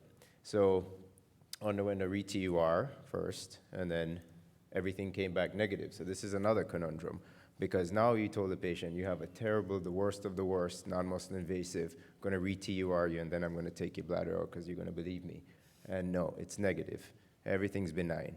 So he's lost trust in you, and now he's saying, what are you going to do to me next? Oop. Now I got my ARS questions. Oh, no. Okay. Well, this got mixed up here. So it's AUA high risk. So the question was supposed to be, what's the risk group? AUA high risk. Let me just skip Just go to over the that. next one, Yeah. Okay. Now, what are we going to do? This is for the panel, so the audience is off the hook. So, Dr. Chang, this patient, what are you going to offer them at this point? So, you know, the hard part about guidelines is they're a framework, and so for each patient, you need to go through things carefully. So, so far, I've disagreed with everything that you've done so far. So I'm in good shape. So now I'm in this situation though, but certain things though I really like in terms of this person perhaps saving their bladder. One is that you were able to adequately resect. So unsaid through here is that you're able to feel very good about your resection. So that'll be essential. And if you go back to the CT, which is, as Dr. McKiernan has mentioned, you know, nowhere gives the soft tissue detail that the CT scan or an MRI does. CT, the individual had a thicker bladder. So whenever I see a thicker bladder, I feel a little bit more comfortable that, okay, I've got a thicker bladder, there's no disruption of anything around extravesically. You know, I feel more comfortable about doing an aggressive TUR. Sometimes that anterior bladder dome location is very difficult, and sometimes it's actually something that you can adequately resect. So if I felt like I've adequately resected, I felt like, and I've got no disease now, I know we're already kind of in a high-risk situation, I'm gonna try to do bladder sparing, but since they've already said that they're very interested in that, caveat being, I'll say up front, the chance of developing metastatic disease is still real, even without any clinically evidence of disease within the bladder. And so I would offer this patient BCG and careful surveillance. Thanks. Yes. Before the TURBT. Right. So that was when he presented initially and then got his TURBT. What's that? The follow-up on. It was before any TUR. Yeah, this was before any TURBT. The CT scan was before any TUR, when he had hematuria and came in, yeah. Yeah. So, okay. Oh, sorry, go ahead. So before you did the repeat TURBT, was there any consideration to potentially doing random bladder biopsies, maybe even a partial cystectomy in somebody that was highly resistant to cystectomy? Yeah. That was a dome lesion. Yeah, that's a great point. So actually, we didn't, Just like this. yeah. That's what I did, but I ended up taking out the bladder no matter what. Actually, thanks for bringing that up. So that's an excellent point. So somebody with a solitary dome lesion, partial cystectomy, and I don't even think in the guidelines we don't really discuss too much partial cystectomy in these patients, but it is certainly an option that all of us have used. So yeah, that would have been a good consideration for him. At the time, I was very much pushing him for radical cystectomy, and I really swore that he was going to have residual disease on his re-TUR. So, okay. Whoa, everybody's gonna grab this on that partial cystectomy. I don't know if Jim was grabbing the mic, but, so for the muscle invasive section, there are discussions about partial cystectomy and its limited role in bladder sparing. Random bladder biopsies, the data has never been very good, and in fact, we've kind of discounted that in the muscle invasive discussion as well as in the non-muscle invasive. And it's been really replaced, if you have the capability of doing some form of enhanced cystoscopy, the ability to capture disease is so much greater. But you yourself pointed out, I think the key factor that makes partial, especially with this kind of pathology, one that is basically setting up for failure because of the multifocality, just like you said, that ultimately you ended up taking the bladder out.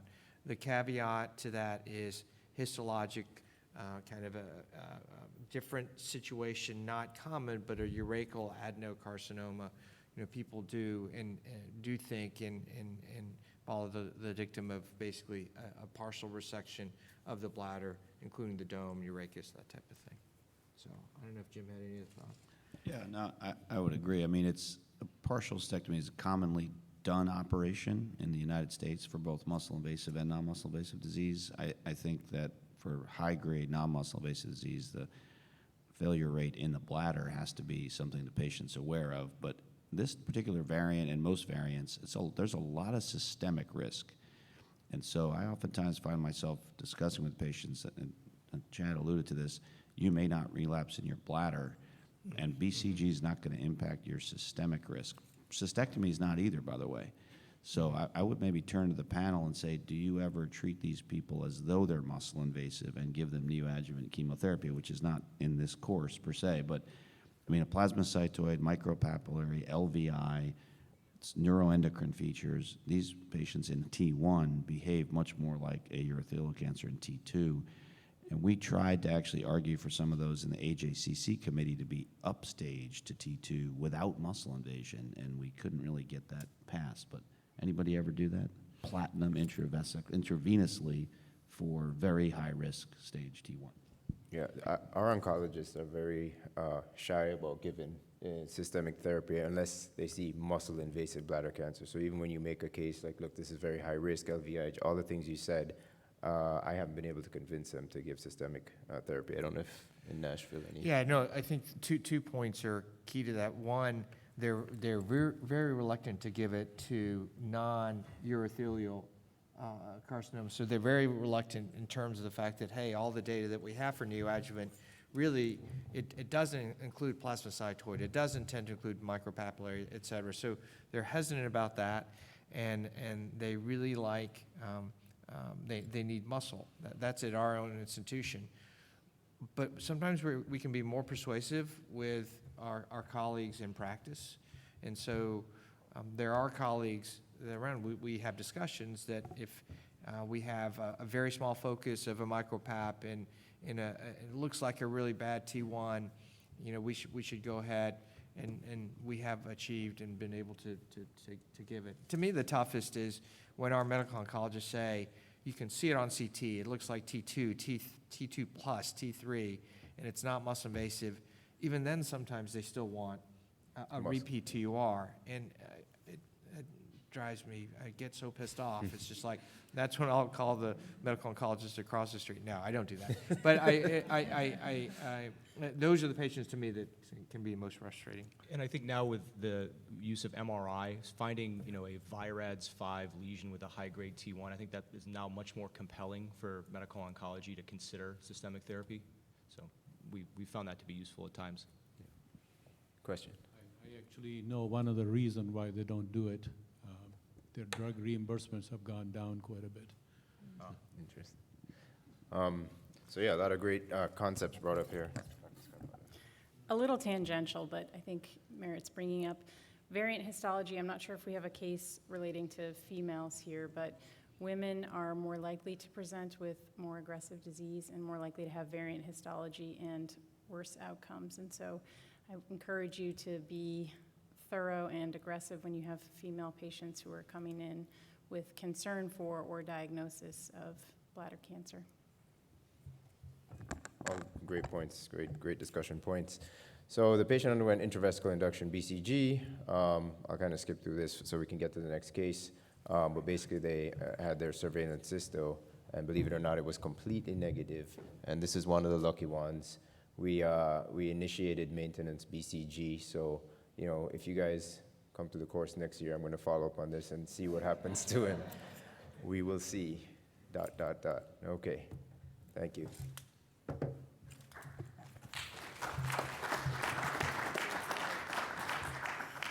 All right. This is the case of LM. He's 76. He has a history of high-risk non-muscle invasive bladder cancer. So previously he had high-grade TA with CIS. He was treated appropriately and responded well, and he finished his therapy 5 years ago. This is one of the things I touched upon earlier in terms of follow-up. He's had no evidence of disease. He's been doing well. Just want to ask the panel, how long do you continue surveillance in patients, and are you using any tests in this patient population in your surveillance? Yeah, I think it's a great question. Because the guidelines, you know, kind of stop recommending things after 5 years, but I do find that patients with a high-grade TA or high-grade history, are probably more interested in longer surveillance. And I often will tell patients with remote history of low-grade TA that the value of continued, invasive surveillance for them is probably low. But I have been talking more and more about substituting cystoscopies with a biomarker, for instance, a CX monitor, and there are patients who are, interested in that, and so we're doing that slightly more often nowadays. Yeah, so the key for me here is just the high-risk history, so I would continue surveilling them, as long as the patient is willing to come in for the cystos. If it's after 5 years, then at least once a year, but I would continue because of the high-grade, high-risk nature. Low risk, I'm fine with stopping. The other thing, and I don't know if anybody in the audience or if any of you guys have had a lot of experience with bladder MRI, but this is an area where I see potential use for bladder MRIs maybe down the road, and is, can we use that instead of invasive cystoscopies because of the anxiety and those things associated with cystoscopies, notwithstanding those patients who don't like to have MRIs because of claustrophobia, but I think that would be an interesting place. However, insurance, at least in South Florida, has been an issue to get bladder MRIs approved for bladder cancer. I don't know why, but it's kind of like how when it was with prostate MRI in the early days, is I can't get them as easily. Great, thank you, guys. So it turns out he also has BPH, and he has pretty significant lower urinary tract symptoms. We talked about management options, and he elects to proceed with a TURP. And in this specimen, he has prostatic urethral CIS that is without any stromal or ductal invasion. So we were all surprised. I'm going to ask the panel, and Dr. McKinnon, I'll pick on you. Any thoughts on next steps for this gentleman? Yeah, well, this is unique because he's had what I assume is a full bipolar, monopolar TURP. More commonly, you're checking the prostatic urethra for this problem based on a cytology, in which case, the standard procedure would be a TUR or biopsies at 5 and 7 o'clock along the bladder neck to verumontanum. If we find CIS doing that and the patient does not want a cystectomy, what I recommend is to go back and have a full thickness TUR of the prostate and open the bladder neck and attempt intravesical therapy, usually with BCG. Your patient's done that for BPH, so I'm assuming his bladder neck is now wide open and you've actually resected well beyond the urothelium. So he could be treated. A couple caveats. One, it's very hard to monitor the prostatic urethra. The results are not as good as in the bladder. He did respond to BCG in the distant past, so that's a predictor of future response. They do have to heal, so I've seen quite a bit of toxicity in people who've had TURs of the prostate, get BCG 2 weeks later, 3 weeks later, epididymitis, prostatitis, sometimes sepsis. So I give these people a longer window to heal. And the question then is, after you give it to them, how do you know it worked? You have to do another TURP, urinary cytology. Very tricky group to monitor, image them a lot, because they can sneak out into the stroma and become very dangerous very fast in between surveillance checkups. Thank you. And Dr. Anderson, if you have a patient whose cytology has never been positive, do you continue to use cytology in follow-up? If they have a history of high-grade disease, I often will. If it's low-grade, I never do. But, Okay. Yep. Great. And so Dr. McKiernan had mentioned techniques, so biopsying the 5 and 7 o'clock location if you're concerned for urothelial disease. And we'll get in a moment into when radical cystoprostatectomy is necessary. So we have an audience response question. According to guidelines, what is the risk group stratification for a patient with high-grade prostatic urethral involvement? Low, intermediate, or high? Oh, I guess it's not an audience response, but you guys all knew the answer anyway. Yes. Congratulations. It was automatic. It's automatic. 100%. And they're just a little reminder from your guideline table. Oh, perfect. The after the fact question response. All right. Maybe this one. Risk factors for the development of urothelial cancer include bladder CIS, tumor multifocality, higher stage tumor, and which of the following? So is it a tumor at the bladder, neck, and trigone, bladder dome tumor, posterior bladder wall tumor? Ooh, you get to vote this time.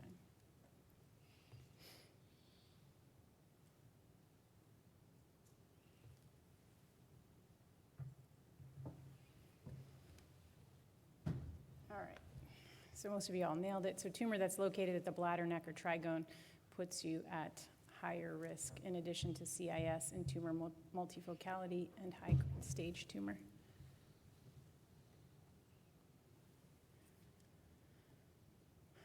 Here are some risk factors for prostatic urethral cancer that we just went over. Okay, and then intraurethral prostatic stromal invasion in primary urethral cancer represents what T stage? So you can have urethral cancer from two different ways. It can be primarily in the urethra, or it can have spread from the bladder. So if it starts in the urethra, what stage would that patient be?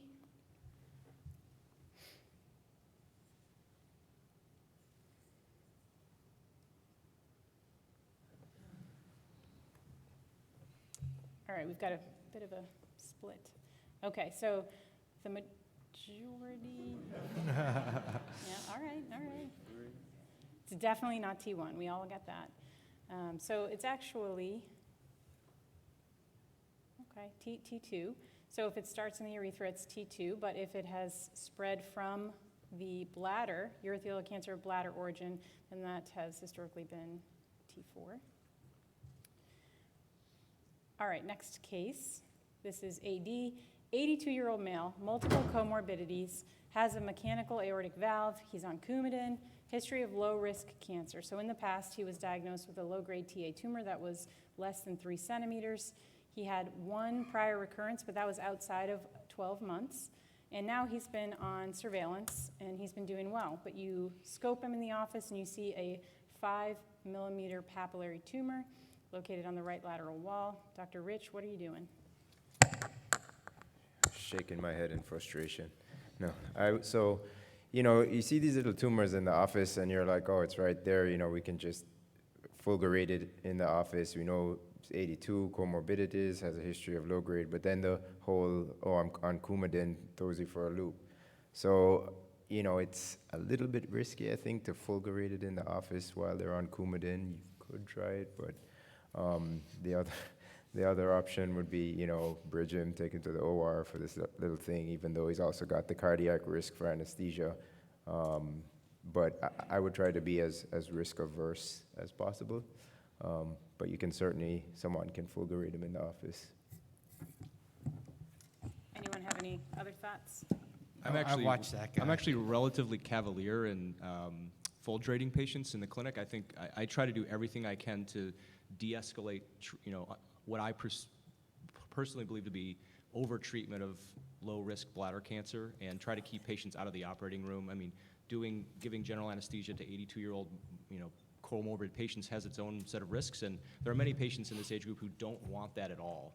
And so there are other ways to manage this without going to the operating room, and I would, consider an in-office fulguration potentially for this patient. I watched that guy. I don't do jack. Yeah, the two gray-haired bookends. I'd say this guy would get phototherapy, meaning we'd shine a light on it again in 3 months and say, hey, it's still there. Come back for more phototherapy in 3 more months. It gets really big if you're bleeding. A classic story of when I was a resident. This is well before video cameras, so that's the key. So this is if you've got the hypervigilant person that's seeing, wants to see the video and this and that. It's just the video's not working today. I'll look in the bladder with my scope and things look good. No, in all honesty, and actually the guidelines do talk about for this patient with a history, a couple key things here. A history already pathologically of low-grade disease, a small recurrence that we assume has a similar appearance, and then you have all these comorbidities.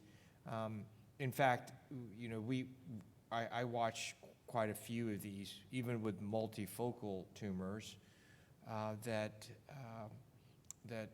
aren't causing the patients any issues or concerns. What will I do?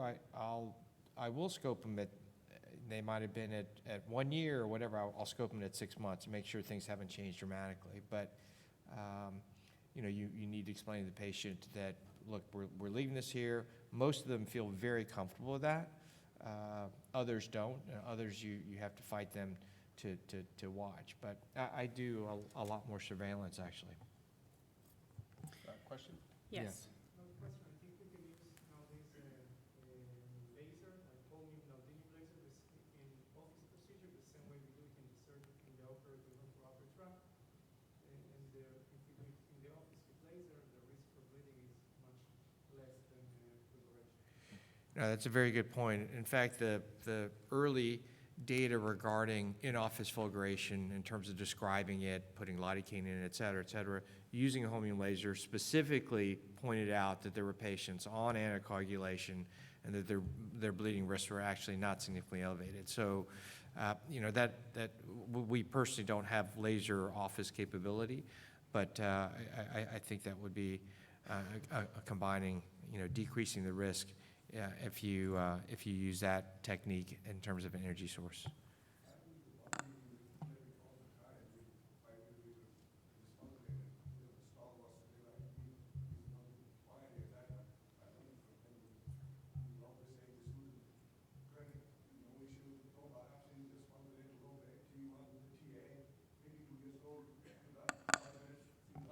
Why buzz it though then?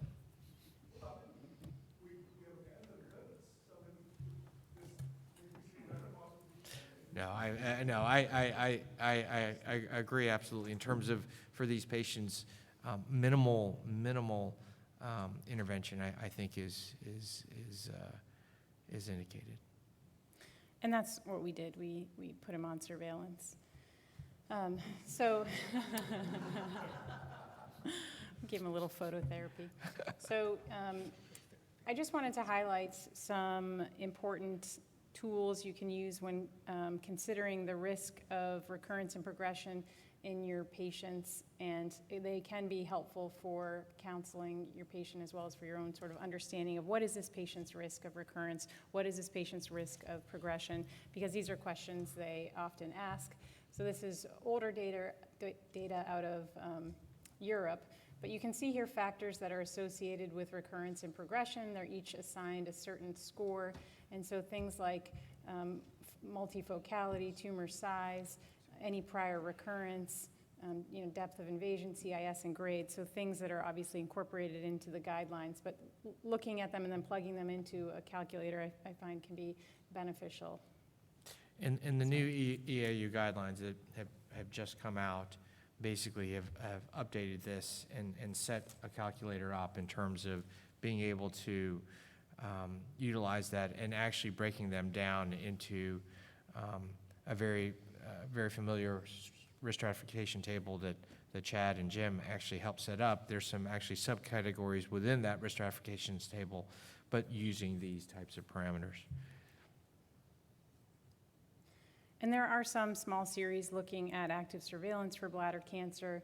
You can see with the curve on the left, failure-free survival, you know, a bit of a drop there, but many patients actually do okay. And you just have to consider, you know, multifocality, age, smoking status, prior TUR procedures, et cetera.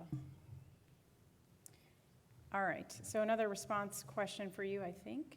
In select cases, a patient may be considered for active surveillance of bladder cancer.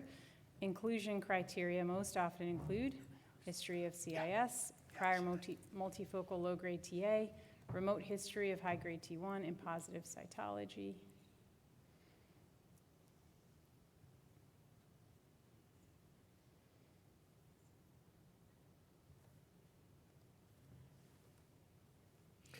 Wow. As you guys vote, we need to thank Dr. McKiernan. He's trying to sneak out. He's headed to an ABU meeting with Charlotte, so I just wanted to thank him. He said, try to not make it obvious that I'm leaving. So he went to an ABU meeting. I went to the restroom. So there's the difference. So. All right. Can I ask you a question? Yeah. So you're looking everything at oncologic outcomes here, but in a patient with TA on Coumadin,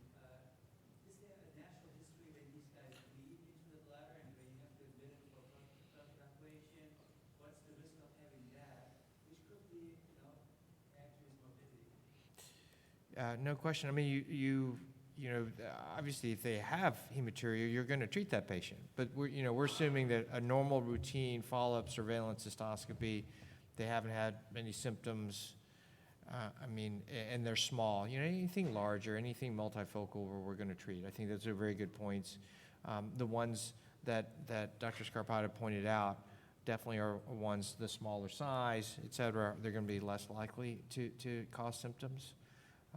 But your point's a valid one.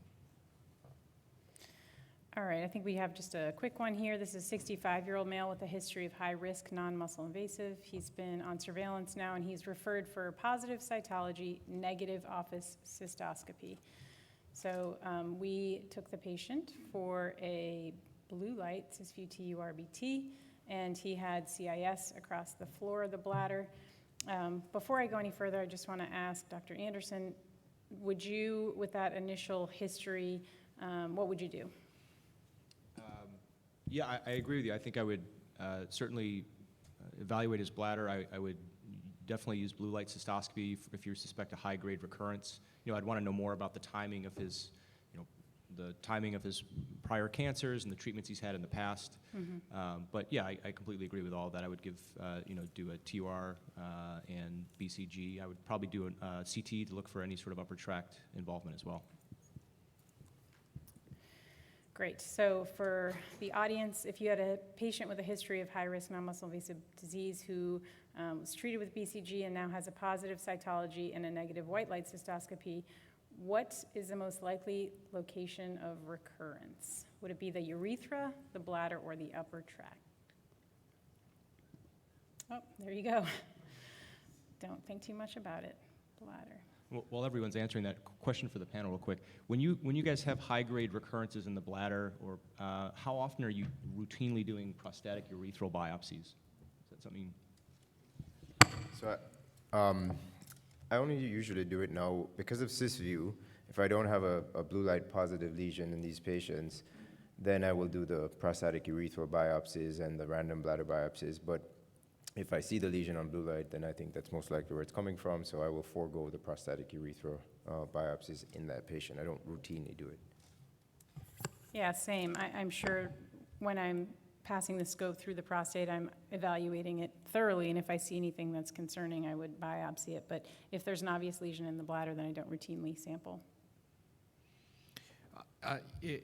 Depending upon the type of tumor, if there is a lot of disease at the bladder neck, anterior bladder, that type of thing, I will usually sample it at that time. CIS, I'll sample it as well. But if the normal tumor far away, papillary, or even T1, I don't routinely.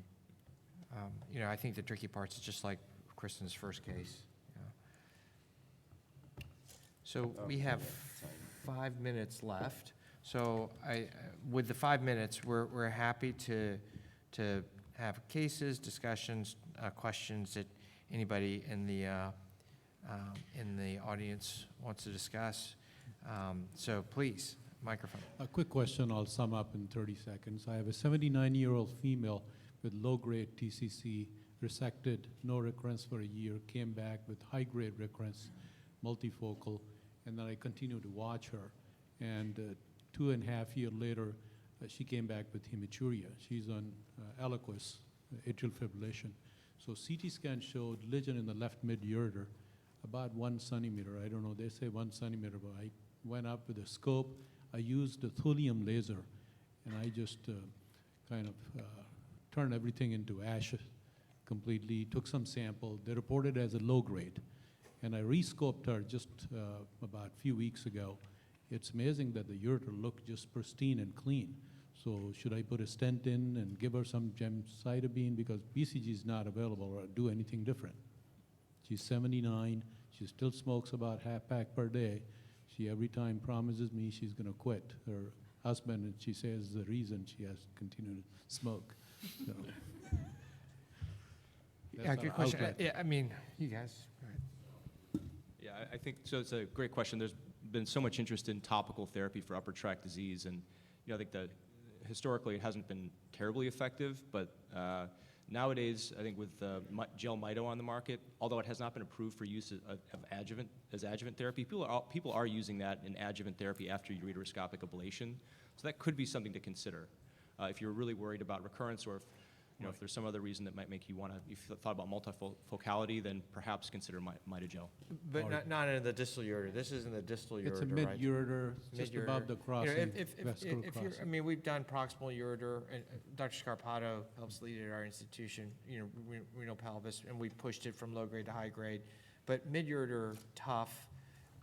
I mean, if you're going to treat the bladder's been disease-free for a Bladders, couple of yes. years. Yep. I wouldn't leave a stent. Yeah, I mean, that gemcitabine reflexing up, BCG, you're doing that to treat yourself. So just watch it. Watch and it. Maybe Especially with low-grade disease. ureteroscope her again in 3 months, 6 months. If you can get contrast, a CT, because if it's a tiny little thing, maybe, you might miss it, but that's okay. So I normally, honestly, I'd start a CTU in 3 months, because I want to see what else, how the ureter looks in terms of drainage, and gives me kind of a cheap man's version of a renogram in terms of function and drainage. So that's what I would do. Thank you very much. Good morning, and thank you very much. It was a great talk. The patient of my concern, he had high-grade disease with multifocal CIS. He was advised to have a radical cystectomy, which he declined. So I sent him for a second opinion, and they suggested that if he's declining cystectomy, give him a trial of BCG again. So we went back to BCG, and his post-cystos show denuded on a bladder biopsy and atypical with clumping on his cytology. And I feel like I'm sort of stuck between a rock and a hard place on the biopsy and cytology. So the bladder has no visible tumor there. It's just the cytology that's atypical. He has scattered erythema throughout, but he's had BCG, and he's Right. just got a mess of the urinary tract with stricture disease and everything else Right. previously.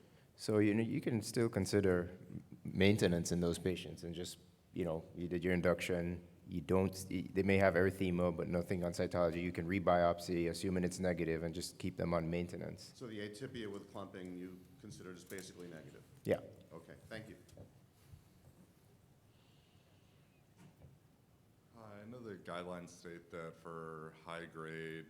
Excellent presentation, by the way, in the advanced prostate cancer thank you very much. session earlier. I just wanted to recognize you did a wonderful job in an advanced prostate cancer session that I moderated. So I just wanted to point that out. Thank you. I was just wondering, I know in the guidelines for high grade, high risk prostate cancer, it recommends, or it doesn't recommend, it actually it says strongly consider repeat TURBT. I was wondering if in your practice you're doing repeat on all of these patients. I don't do it on all of those patients, and yeah, that's exactly. If you look at the level of evidence for it, it's pretty low. I think it's C for the high grade TA ones, but I mean, case by case, you have to consider the age, things like risk of perforation. Did you do a blue light? Was it a complete resection? So definitely case by case. I don't routinely do it on everybody. Thank you. Just a quick question regarding the panel's experience on partial versus radical cystectomy for sarcomatoid patients. This particular patient had this massive tumor at her dome. I read some more about it because this was the first one, honestly, I'd ever seen. And I understand that outcomes are better with radical cystectomy, but she's got no other visible evidence of disease anywhere else in her bladder except for this massive, 70-some grams of tumor that was taken out. So. Muscle invasive? Yeah, it was muscle invasive. Muscle invasive. Yeah. And was there any carcinoma in situ? There was actually, yeah. It was Yeah. sent away for a second review, so. Yeah, I mean, I think one of the things that we've observed, at least, and others have reported, is that patients who you're considering partial cystectomy for, the presence of carcinoma in situ really substantially increases the risk of their recurrence over time. So I think with the right counseling, I guess you could consider it. It probably would not be considered the standard of care, but you really have to do a lot of careful surveillance after partial in a patient with that type of disease. And you need to start having serious discussions with this patient up front. I mean, this is high-risk disease, high risk. And the chance of failure local regionally, as well as systemic is real. The problem is, again, back to we discussed earlier regarding kind of the variant histologies, neoadjuvant sarcomatoid is in that group where our folks tend not to give it in a neoadjuvant setting. So, and there's not necessarily anything good specifically in the adjuvant or salvage setting either. So you just need to tell this patient this is high risk, and I'd be aggressive and I'd remove the entire bladder, but really the chance of recurrence is high. Unfortunate. Yeah, totally agree. And women don't actually respond as well to chemotherapy either for bladder cancer. So I would be as aggressive as possible. We Hey, have guys, these long it's- discussions, and she doesn't want to do anything. Okay, all right. It's 12 o'clock now, or 12:02. I want to thank the panel, as always. Really appreciate everyone's effort. And thank you guys for your attention.